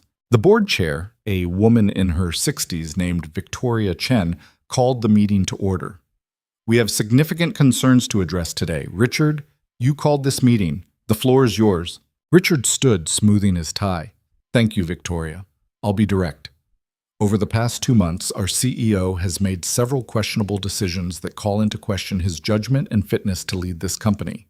Specifically, he hired an unvetted candidate with 0 corporate experience to run a newly created department, granted her unprecedented access and authority, and is now, according to rumors, personally involved with her. This represents a clear conflict of interest and potential liability for Callaway Technologies. He pulled up a presentation. Photos of Lena at Aurelius appeared on the screen. Someone had done their research. Her employment history, her salary jump, her rapid promotion. Ms. Brooks went from waitress to executive in a matter of days. While I'm sure she's a lovely person, this is not how serious companies operate. This is how CEOs in crisis make emotional decisions that endanger shareholder value. Lena felt heat crawl up her neck, but she kept her expression neutral. Victoria turned to Ethan. Your response? Ethan stood slowly. When he spoke, his voice was measured, controlled, the opposite of Richard's performance. Richard's right about one thing. I hired Lena Brooks quickly. What he's conveniently omitting is why. David, pull up the Tanaka contract files. The screen changed. The original Japanese contract appeared beside Lena's annotated version, the hidden clauses highlighted in red. This is the $400 million deal we almost lost because our existing translation services missed critical language designed to steal our patents. Lena identified the problems in 7 hours and rewrote the entire contract. That deal closed successfully last month and is now generating revenue. Next. David clicked. The Schneider presentation appeared. This is the German partnership that Klaus Schneider himself said would have failed without Lena's cultural consultation and real-time interpretation. That partnership is now worth $200 million annually. Next, more projects, more successes, each one documented, quantified, proven. In 2 months, Lena Brooks has directly generated or protected over $600 million in value for this company. She's built a department that's already considered best in class among our competitors. And yes, I hired her quickly, because when you find once-in-a-generation talent, you don't waste time with bureaucracy. You secure it. Richard jumped in. But the personal relationship was disclosed to HR yesterday afternoon, following all required protocols. We've implemented reporting structure changes, oversight mechanisms, and quarterly reviews. Everything by the book. Ethan's voice hardened. What's not by the book is calling a board meeting to question an employee's credentials based on rumors and speculation. If this were about protecting the company, Richard would have raised concerns through proper channels. Instead, he's grandstanding because he doesn't like that someone younger, newer, and more talented is doing work he can't. Bossy, that's not, I'm not finished. Ethan turned to the board. You want to question my judgment? Fine. Let's question everyone's. David, pull up the Jakarta files. Richard went pale. The screen showed email chains, memos, timeline documents, all showing Richard pushing for an accelerated deal closure despite Ethan's objections, despite consultant warnings, despite every indication it would fail. Richard's aggressive timeline nearly cost us the Jakarta partnership. Only Lena's intervention, sending our Indonesian specialist on an emergency trip to salvage negotiations, saved it. Cost us an extra $200,000 in expedited travel and consulting fees, all because Richard prioritized his bonus over company interests. Ethan, that's not fair. Should I continue? The vendor contract you approved without legal review that cost us a lawsuit? The hiring freeze you recommended that lost us 3 senior engineers to competitors? You want to talk about questionable judgment, Richard? Let's talk about yours.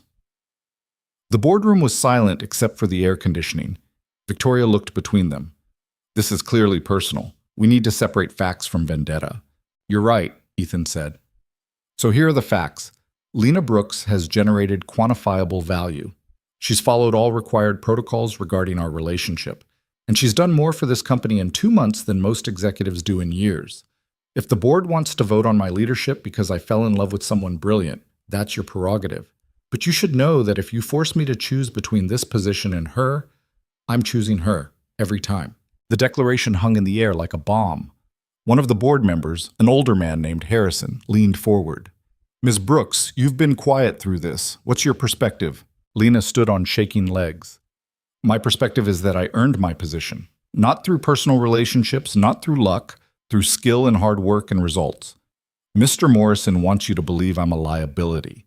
But the real liability is rejecting talent because it doesn't arrive in the package you expected. I came from a restaurant. I came from nothing. That doesn't make me less qualified. It makes me hungry in ways people who've always had power can't understand. She looked directly at Richard. You're right that Ethan took a chance on me, but chances aren't charity when they're backed by proof. I've proven myself repeatedly, and if this board votes to remove me or punish Ethan for recognizing my value, you're not protecting the company. You're protecting mediocrity because excellence makes you uncomfortable. Victoria smiled slightly. Strong words, Ms. Brooks. True words. And I'm done apologizing for being good at what I do. The vote, when it came, wasn't close. 8-2 in Ethan's favor. Only Richard and one ally voted against him. Richard left the boardroom without a word, his face murderous. Victoria approached Ethan and Lena as the others filed out. That was quite a performance, both of you. It wasn't a performance, Ethan said. It was the truth. Perhaps. But truth and wisdom aren't always the same thing. She turned to Lena. You've made an enemy today, Ms. Brooks. Richard doesn't forgive easily. Watch your back. After she left, Ethan and Lena stood alone in the empty boardroom. We won, Lena said, but it felt hollow. We survived. Different thing. Ethan pulled her close, pressed a kiss to her temple. Thank you for standing up for yourself. For us. We're really doing this. Public relationship, everyone knowing, no more hiding. Having second thoughts? Lena considered lying, then remembered their promise. I'm terrified, but I'm in. Good. Because there's someone I need you to meet. Who? Ethan's expression shifted, vulnerable, nervous. Amelia. Officially.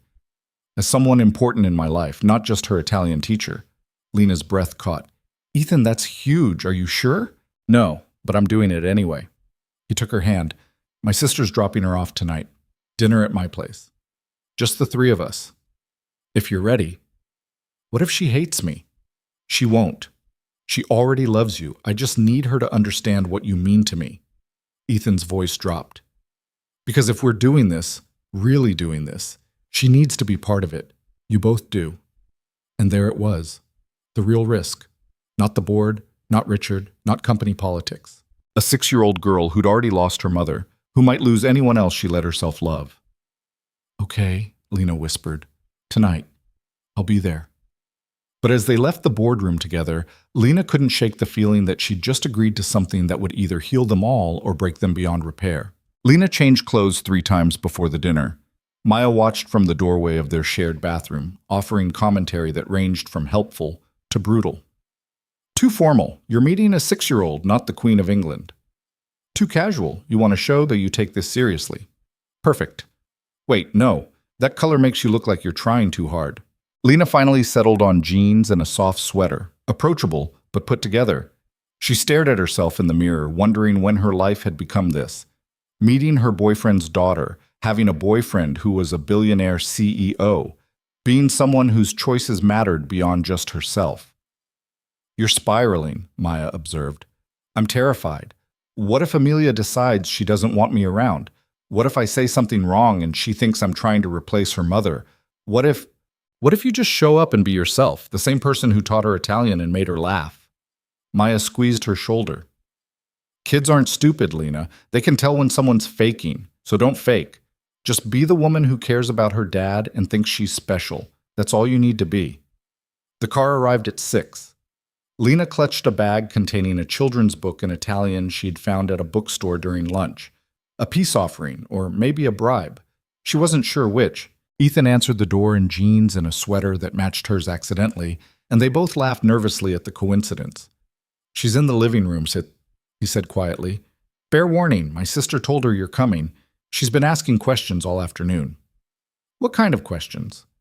Whether you're my girlfriend, whether you're nice, whether you speak more languages than Mama did. Ethan's expression was complex. I told her yes to all 3. Lena's throat tightened. And what did she say? She asked if you like grilled cheese sandwiches. Apparently that's her litmus test for trustworthy adults. I love grilled cheese sandwiches. Then you'll be fine. But when Lena walked into the living room and saw Amelia sitting on the couch with her rabbit, looking small and uncertain, all her rehearsed words evaporated. Hi, Miss Lena, Amelia said softly. Hi, Amelia. Lena sat down carefully, leaving space between them. Your dad said you had questions for me? Amelia nodded, her gray eyes, so much like Ethan's, studying Lena seriously. Are you Daddy's girlfriend? Yes. Is that okay? I don't know yet. The honesty was brutal and refreshing. Daddy's been sad for a long time, since Mama died. Do you make him not sad? Lena glanced at Ethan, who stood in the doorway looking like his heart was being ripped out. I try to, but it's okay to still be sad about your mama. Being happy about new things doesn't mean forgetting the things we lost. Mrs. Chen at school says Mama's in heaven watching me. Do you think she minds that Daddy has a girlfriend now? The question hung in the air, impossible and essential. Lena thought about her own father, about the last thing he'd said to her, about permission and legacy and love that survived beyond endings. I think, Lena said carefully, your mama loved your daddy very much, and people who love each other want the other person to be happy, even after they're gone. So no, I don't think she minds. I think she'd be glad your daddy found someone who cares about him, and about you. Amelia considered this. Do you care about me? Very much. You're smart and funny, and you learn Italian faster than anyone I've ever taught. Do you speak more languages than Mama? A few more. But your mama was still amazing, and she taught you something really important, that language connects people across different worlds. That's a gift. Amelia was quiet for a moment. Then, I brought you something. She disappeared down the hall, came back clutching a photo album. She climbed onto the couch beside Lena, opened it carefully. Photos of Elena filled the pages. A beautiful woman with dark hair and Amelia's smile, laughing in various settings, at a beach in front of the Eiffel Tower holding a newborn Amelia in a hospital bed. This is Mama, Amelia said. Daddy doesn't look at these anymore because they make him cry, but I look at them every night so I don't forget her face. Do you want to see? Lena's eyes burned. I'd love to. They went through the album together, Amelia narrating each photo with the gravity of a museum curator. This is when Mama and Daddy got married. This is my first birthday. This is at the zoo. Mama loved elephants. Ethan had moved to sit in a chair across from them, his face unreadable, but his eyes suspiciously bright. She was beautiful, Lena said softly. She was the best mama ever. Amelia traced her mother's face in one photo. But she's gone now. And Daddy says it's okay to love people even when they're gone, and also okay to love new people too. So I decided I can like you. If you promise something. What's that? Promise you won't go away like Mama did. Daddy needs someone to stay. The word shattered something in Lena's chest. She looked at Ethan, saw the same brokenness reflected in his expression. Amelia, Ethan said gently, that's not fair to ask. Sometimes people leave even when they don't want to. That's not their fault. But they can promise to try not to, Amelia insisted. Right, Miss Lena? You can promise to try? Lena had spent her whole life avoiding promises she couldn't guarantee. But looking at this little girl who'd lost so much, who was brave enough to open her heart again despite knowing the cost, Lena found herself nodding. I promise to try my very hardest to stay. I can't control everything, but I can control choosing to be here. And I choose to be here. With you and your dad. Amelia studied her face, then nodded decisively. Okay, now do you want grilled cheese? Daddy makes them really good. The tension broke. Ethan laughed, swiping at his eyes. Grilled cheese it is. Come on, kiddo. You can help. They moved to the kitchen, Amelia chattering about school, while Ethan assembled sandwiches with the focused precision he probably used for billion-dollar deals. Lena watched them together. The careful way Ethan listened to every word his daughter said, the way Amelia climbed onto the counter despite being told not to, the easy rhythm of two people who'd built a life from ruins. Miss Lena, did you bring something? Amelia had spotted the bag Lena had left by the door. Oh, yes, just a little something. Lena retrieved the book, suddenly nervous. It's in Italian. I thought maybe we could read it together sometime. Amelia's face lit up. Now! Can we read it now? After dinner, Ethan said. Food first. They ate at the kitchen table, the formal dining room apparently reserved for people Ethan was trying to impress rather than people he actually cared about. The conversation flowed easily, Amelia asking Lena questions that ranged from reasonable to absurd. What's your favorite language? Do you have a rabbit like Mr. Flopsy? Can you teach Daddy Italian too? He only knows like 5 words. 6 words, Ethan protested. What's the word for grilled cheese? Formaggio alla griglia, Lena supplied. Amelia tried to repeat it, mangling the pronunciation in a way that was absolutely endearing. Ethan caught Lena's eye across the table, and something passed between them. Gratitude, wonder, terror at how much this moment mattered. After dinner, they settled in the living room with the Italian book.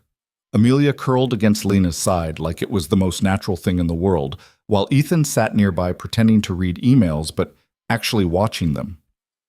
Lena read slowly, translating as she went, letting Amelia sound out words and ask questions. The story was simple, a little girl learning to speak to animals in their own languages, but Amelia was captivated. That's like you, she said. You speak to everyone in their language. That's like a superpower. You have that superpower too. You speak English and Mandarin. I want to learn all the languages, like you. Then we'll learn them together. By the time they finished the book, Amelia's eyes were drooping. Ethan scooped her up. Bedtime, sweetheart. But I'm not tired, Amelia protested, yawning. Sure you're not. Say goodnight to Lena. Amelia wrapped her arms around Lena's neck, squeezed tight. Good night, Miss Lena. Will you come back? If your dad invites me, absolutely. Daddy, invite her back. I will. Now bed? Ethan carried his daughter upstairs, leaving Lena alone in the living room with the Italian book and a heart that felt too full for her chest. When Ethan returned 15 minutes later, he looked exhausted and happy, and something else Lena couldn't name. She wants you to tuck her in too, he said. She never asks that. Not since Elena. Lena followed him upstairs to a bedroom decorated in soft purples and yellows, walls covered with drawings and photos and evidence of a life being lived despite grief. Amelia was already under the covers, Mr. Flopsy beside her. Will you teach me that song? Amelia asked. The Italian one about stars? So Lena sat on the edge of the bed and sang Brilla, brilla la stellina softly, while Amelia's eyes closed and her breathing evened out. When Lena finally stopped singing, she found Ethan in the doorway, tears streaming down his face. They went downstairs in silence. Ethan poured wine with shaking hands, led Lena to the couch, and just held her for a long moment. "I didn't think I'd ever see that again," he said finally. "Someone tucking her in, singing to her, making her feel safe enough to ask for more. She's incredible, Ethan. She likes you, really likes you, which means I need to tell you something, and you're not going to like it." Lena pulled back to see his face. "What?" "Richard's not done. I got a message from Victoria tonight. He's filed a formal complaint with the board, alleging that our relationship creates a hostile work environment for other employees. He's demanding an independent investigation." "An investigation into what?" "Into whether I've shown favoritism, whether other qualified candidates were passed over for roles in your department, whether company resources have been used inappropriately." Ethan's jaw tightened. "It's all bullshit, but it's official bullshit, which means lawyers, interviews, scrutiny of every decision we've made since you were hired." Lena felt the perfect evening curdle in her stomach. "He's trying to destroy us. He's trying to destroy me through you. And here's the worst part. The investigation could take months. During that time, we'd need to maintain complete professional distance. No dinners, no personal contact at work, definitely no public displays of affection. We'd have to prove there's been no impropriety by essentially acting like we don't care about each other. For how long? 3 to 6 months. Maybe more." Lena stood, started pacing. "So Richard gets to dictate our relationship? Gets to force us apart because he's vindictive? Unless we give him what he wants." "Which is?" Ethan looked at her steadily. "I step down as CEO, voluntarily. Richard becomes interim CEO during the transition to new leadership. You keep your position. He has no grounds to target you if I'm gone. And we get to be together without the company being collateral damage." The words landed like punches. "No, absolutely not. You're not sacrificing everything you built because Richard's an ass. I'm not sacrificing anything. I'm choosing what matters." Ethan stood, crossed to her. "Lena, I built this company to honor Elena's memory, to create something that would outlast me, that would help people communicate across barriers. But somewhere along the way, it became a cage. I forgot why I started. I forgot that businesses are just structures. What matters is the people inside them." "You're not thinking clearly." "I'm thinking clearly for the first time in years." He took her hands. "If staying CEO means losing you, losing the chance to actually live instead of just work, losing the possibility of Amelia having something like a normal family, I don't want it. The company will survive without me. I won't survive losing another person I love." Lena's breath caught. "You love me?" "I'm completely in love with you. Have been since you told me off in Spanish and walked out of Aurelius. Maybe before." Ethan's voice shook. "And I'm tired of letting fear run my life. Tired of choosing safety over happiness. So yes, if stepping down means we can be together without Richard holding it over our heads, I'll do it gladly." "What if I don't want you to? What if I want to fight?" "Then we fight. But I need you to understand what we're fighting for and what it'll cost. Because Richard won't stop. This investigation is just the beginning. He'll find other ways to make our lives difficult, to question every decision, to poison every success with doubt. Is that really how you want to spend the next year of your life?" Lena pulled away, moved to the window overlooking Manhattan. The city glittered below, indifferent to human drama, to heartbreak, to impossible choices. She thought about her father, dying in a hospital bed while bills piled up. About promises she'd made to herself never to be powerless again. About the girl who'd served wine to people who didn't see her, who'd fought her way to a position where she finally mattered. "I spent 3 years invisible," Lena said quietly. "Serving food to people who treated me like furniture. Taking shit from customers who thought tipping 20% gave them license to be cruel. I survived that by telling myself someday I'd be somewhere that valued me, that saw me, that let me use my brain instead of just my ability to smile through humiliation. I know. I'm not done." She turned to face him. "You gave me that. You saw me when I was invisible. You gave me a chance when I'd stopped believing chances existed. You built something where I could be brilliant instead of small. And now you're asking if I want to fight for it?" "Lena, of course I want to fight for it. But not because of the job or the money or the title. Because of what it represents. Because letting Richard win means accepting that people like him, people who inherited power and wield it carelessly, get to decide who deserves opportunities, and I refuse to accept that. Ethan stared at her. So what are you saying? I'm saying we fight, together. We document everything. We follow every protocol. We make Richard's investigation find nothing because there's nothing to find. We prove that hiring me was brilliant business, not personal weakness, and we do it without you sacrificing your company. Lena crossed back to him. But here's the condition. We do it honestly. No more games, no more testing. No more wondering if we're choosing each other because we love each other or because we're afraid to be alone. We go into this eyes open, knowing it'll be hard, knowing we might fail. But we try. Wait, didn't I shit? What if trying isn't enough? Then at least we'll know we didn't quit. Lena took his face in her hands. Ethan, you spent 5 years grieving. You built walls so high you forgot what it felt like to be touched by sunlight. But you're ready to live again. I can see it. You're ready to let people in, to risk being hurt, to choose happiness over safety. Don't let Richard take that from you. Don't let him win by making you choose between your company and your heart. Fight for both. Ethan kissed her then, desperate and grateful and terrified. When they broke apart, he rested his forehead against hers. Okay, he whispered. We fight. But Lena, if it gets too hard, if the cost becomes too much, we'll deal with it together. That's what this is, right? Not you protecting me, not me proving myself, just us, figuring it out as we go. They stood there at the quiet house, holding on to each other while Amelia slept upstairs and Manhattan pulsed below, and the future waited with all its uncertainty. I love you too, Lena said quietly. I didn't want to. It's inconvenient and terrifying and probably the worst professional decision I've ever made.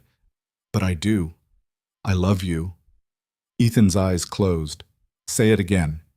I love you. Again. I love you, Ethan Calloway. Bossy, complicated, brilliant you. They spent that night talking through strategy. How to approach the investigation, what documentation they'd need, how to present a united front without giving Richard ammunition. By the time Lena left at midnight, they had a plan. It was risky and exhausting and dependent on perfect execution, but it was theirs. The next 3 months were brutal. The investigation launched with all the subtlety of a sledgehammer. Lawyers interviewed everyone in Lena's department, everyone who'd worked with her, everyone who'd witnessed her hiring. They pulled emails, reviewed expense reports, analyzed every decision Ethan had made regarding linguistic services. Meanwhile, Lena and Ethan maintained professional distance at work. No closed-door meetings alone, no personal emails, no lunches together. They existed in the same building like strangers, and it was agony. Richard watched them with predatory patience, waiting for them to slip. They didn't. Lena threw herself into work, expanding the department, taking on increasingly complex projects. She handled a crisis in the Seoul office that saved a $30 million partnership. She negotiated a licensing deal in Arabic that opened Middle Eastern markets. She built something undeniable. Sarah ran interference, managing the team while Lena dealt with investigation interviews that felt like interrogations. Ms. Brooks, did Mr. Calloway ever indicate that your relationship would affect your employment? No. Our relationship began after I was hired and established myself professionally. Did you receive any preferential treatment unavailable to other employees?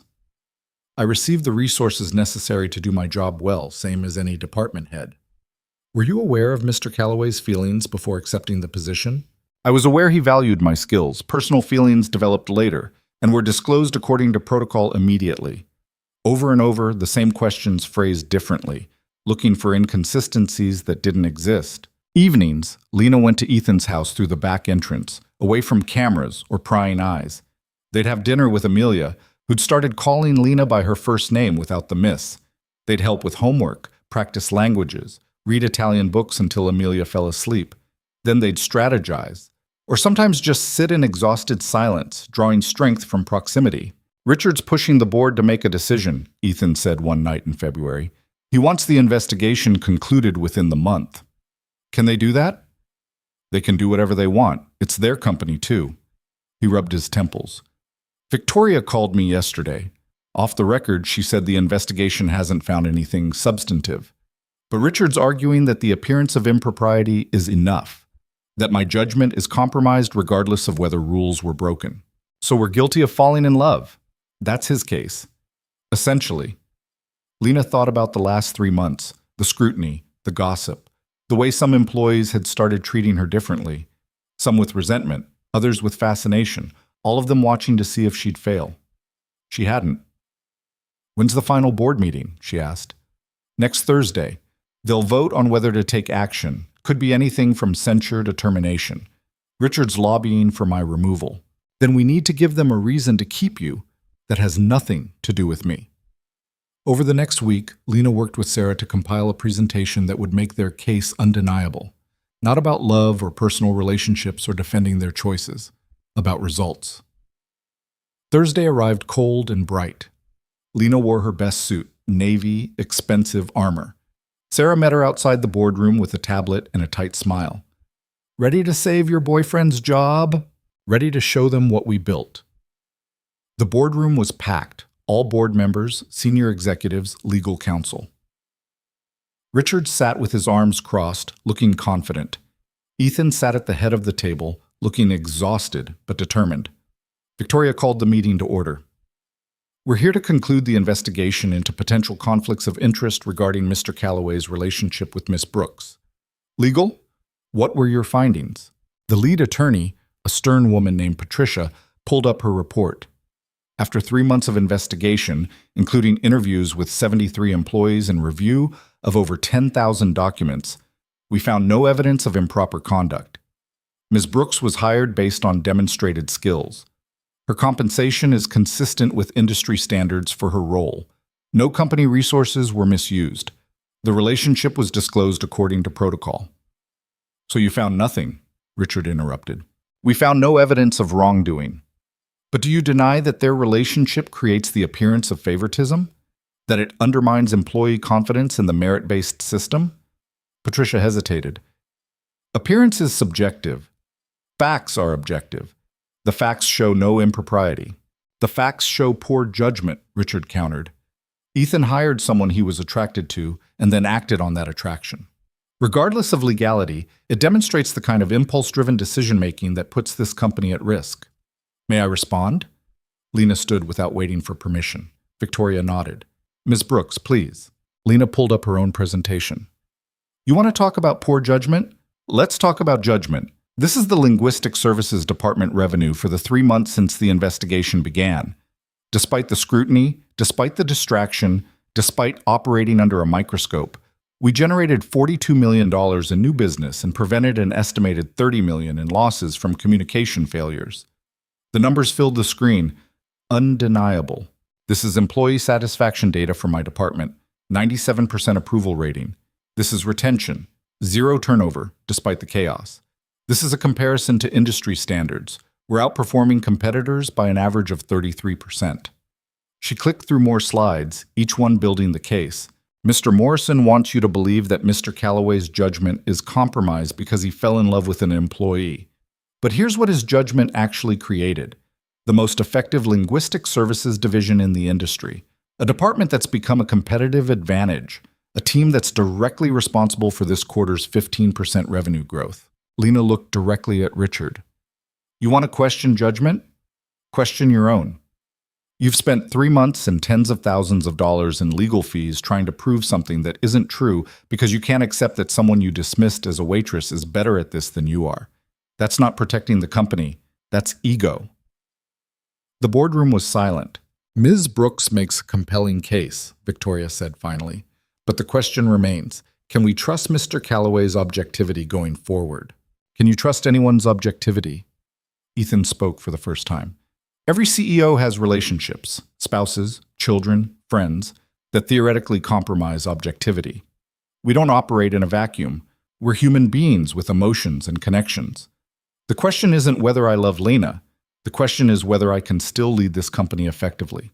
And the answer, based on every metric that matters, is yes." He stood, pulled up his own presentation. "This is company performance since I hired Lena. Revenue up 18%. Stock price up 23%. Employee satisfaction at a 5-year high.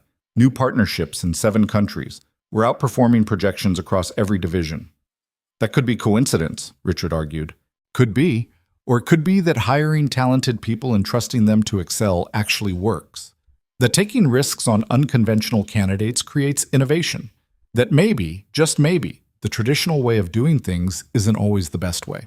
Ethan's voice was steady, confident. You want to fire me? Fine. But understand what you're firing me for. Not for breaking rules. I didn't. Not for poor performance. We're thriving. You'd be firing me for being human, for falling in love and handling it appropriately. And if that's your standard, I guarantee you'll run out of CEOs eventually.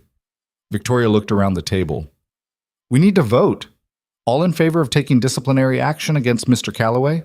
2 hands went up, Richard and his perpetual ally. All in favor of closing this investigation with no action? 8 hands. It was over.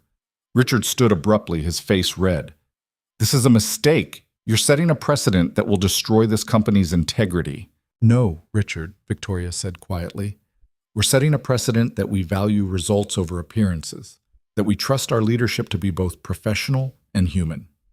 If you can't accept that, perhaps it's your judgment we should question. Richard left without another word.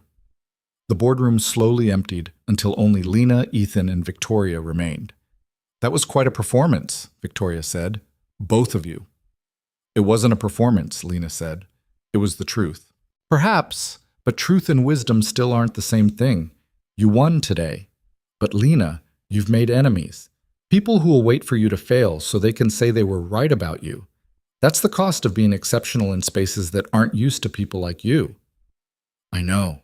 I've been paying that cost my whole life. Victoria studied her for a long moment. I believe you have, which is why I voted in your favor. Excellence should be celebrated, not punished. Just don't make me regret it. After she left, Lena and Ethan stood in the empty boardroom, the weight of the last 3 months finally lifting. We did it, Lena said. You did it. That presentation, those numbers, you proved yourself in a way I never could. We proved ourselves, together. Ethan pulled her close, kissed her properly for the first time in months. When they broke apart, he was smiling, genuinely, freely. Dinner tonight? At my place? I'll cook. You cooking is a dangerous proposition. Fine, I'll order in. But Amelia wants to show you her Italian homework. She's been practicing. Then I'll be there. As they left the boardroom, Lena's phone buzzed. Text from Sarah. You magnificent bitch. Drinks tonight? Then Maya. I saw the stock price jump. Does this mean you won? Tell me everything. Then, unexpectedly, from a number Lena didn't recognize. Miss Brooks, this is Dr. Saraswati from Columbia. I heard about your department's success. Would love to discuss sending some of my graduate students your way for internships. You're doing exactly what we hoped you would. Lena stopped walking, throat tight. Ethan. What? She showed him the message. My old professor. She's proud of me. Of course she is. You're incredible.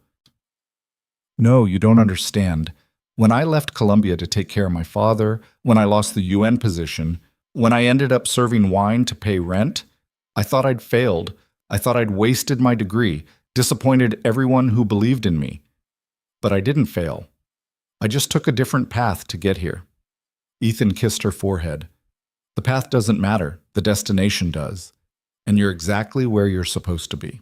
That evening at Ethan's house felt different. Lighter. Amelia ran to the door when Lena arrived, chattering about school and homework and the Italian song she'd learned from YouTube. They had dinner together, actual cooking this time, with Lena teaching Ethan to make a simple pasta while Amelia helped by stealing cheese and narrating in a mix of English and Italian. After dinner, Amelia showed Lena her homework, a beautifully illustrated story about a girl who could talk to stars. The Italian was imperfect but charming, showing real effort. This is wonderful, Lena said. Your grammar's getting so much better. Miss Chen says I'm the best in class, but there's only 3 of us learning Italian, so I'm also the worst. Amelia grinned. Can I ask you something? Always. Are you going to marry Daddy? Lena choked on her water. Ethan's eyes went wide. Amelia, he said, that's not... We haven't... But you love each other. Mrs. Chen says when people love each other, they get married. And then Miss Lena would live here, and we could have Italian for dinner every night, and she could teach me more languages, and I wouldn't have to go to grandma's when you work late." Out of the mouths of children came brutal honesty. "Sweetheart," Ethan said carefully, "Miss Lena and I do love each other. But marriage is complicated. We're still figuring things out." "What's complicated?" "You love her. She loves you. I love her. She loves me, right, Miss Lena?" "Very much," Lena confirmed. "So what's complicated?" Lena and Ethan exchanged glances. How do you explain to a 6-year-old that the world makes loving each other harder than it should be? That logistics and fears and past wounds create obstacles that have nothing to do with feelings? "Nothing's complicated," Lena said finally. "You're right. When people love each other, they should be together. Your dad and I are just taking our time to do it right." "So you will get married? Eventually?" "Amelia," Ethan started. "Eventually," Lena said, looking at Ethan. "If your dad asks me." The air went electric.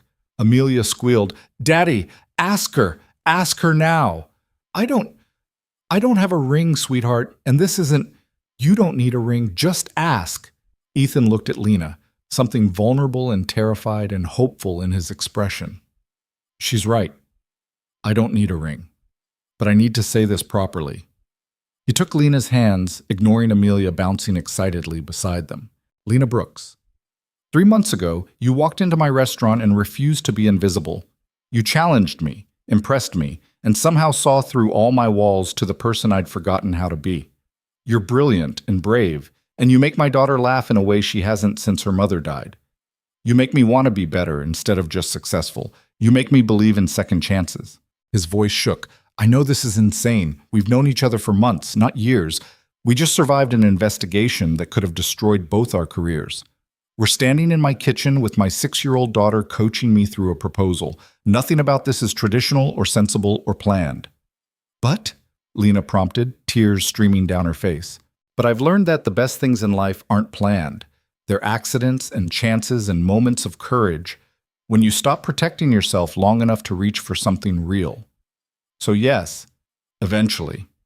Someday when we've figured out more of the logistics and I've bought a proper ring and done this in a way that's worthy of you. Lena Brooks, will you marry me?" "Yes," Lena said. "Eventually. Someday. Absolutely yes." Amelia screamed, launching herself at both of them. They collapsed into a pile on the kitchen floor, laughing and crying and holding on to each other. This was her life now. This beautiful, chaotic, imperfect life she'd built from nothing. The next morning, Lena woke up in Ethan's guest room. They'd agreed not to rush things physically with Amelia in the house. To the smell of burning toast and a little girl singing off-key in Italian. She found them in his kitchen, Ethan scraping charred bread while Amelia danced around the table. "We made breakfast," Amelia announced. "Well, Daddy tried, but the toast is really crispy." "I can see that." Ethan kissed her good morning, unapologetic about the disaster behind him. "Coffee?" "Please." They ate burnt toast and overcooked eggs together, and it was perfect. Later, at work, the news spread quickly. Sarah squealed and demanded details. David smiled knowingly. Even Victoria sent a congratulatory email that managed to be both warm and subtly threatening about maintaining professional standards. Richard predictably didn't respond at all. But that afternoon, Lena got a call from an unknown number. "Ms. Brooks, this is Klaus Schneider." Lena sat up straighter. "Mr. Schneider, how can I help you?" "I hear congratulations are in order. Ethan is lucky man." His accent was thick, but his tone was genuine. "I call because I have proposition. Schneider Industries is expanding into South America. We need linguistic consultant who understands both business and culture. You interested?" "That's very generous, but I'm committed to Callaway Technologies." "I know. I'm not asking you to leave. I'm asking if your department can handle contract work. Schneider pays well, and working with us would give your team international exposure, yes?" Lena's mind raced. "I'd need to discuss it with Mr. Callaway. I already did. He says decision is yours. You built department. You run it how you see fit. That is what good CEO does. Is trust talented people." After the call, Lena sat in her office overlooking Manhattan, thinking about how far she'd come. 6 months ago, she'd been invisible. Now, international corporations were seeking her expertise. Her phone buzzed. Text from Ethan. Klaus just called me excited about working with you. Whatever you said, he's impressed. Well done. Lena smiled, typed back, I didn't say anything special. I'm just good at what I do. I know. That's why I fell for you. The months that followed settled into a rhythm. Lena's department grew to 15 people. They handled projects across 6 continents. The Schneider contract led to 3 more international partnerships. Lena and Ethan navigated their relationship carefully, professional at work, affectionate at home, always conscious of setting boundaries that protected both their personal life and their professional reputations. Amelia thrived. Her Italian improved dramatically. She started learning French. She told anyone who'd listen that her dad was getting married to the coolest person ever. In April, Ethan finally proposed properly, on the roof of Callaway Technologies overlooking the city where they'd met, with a ring that was beautiful and tasteful, and probably cost more than Lena's first car. The answer was still yes. They planned a small wedding for the fall, just family and close friends. Nothing extravagant, nothing that would fuel gossip or give Richard ammunition. But 2 weeks before the wedding, everything almost fell apart. Lena was working late when her phone rang. Ethan's sister panicked. Lena, Amelia's sick, really sick. Ethan's in Tokyo for meetings and I can't reach him. She's asking for you. Can you come to the hospital? Lena ran.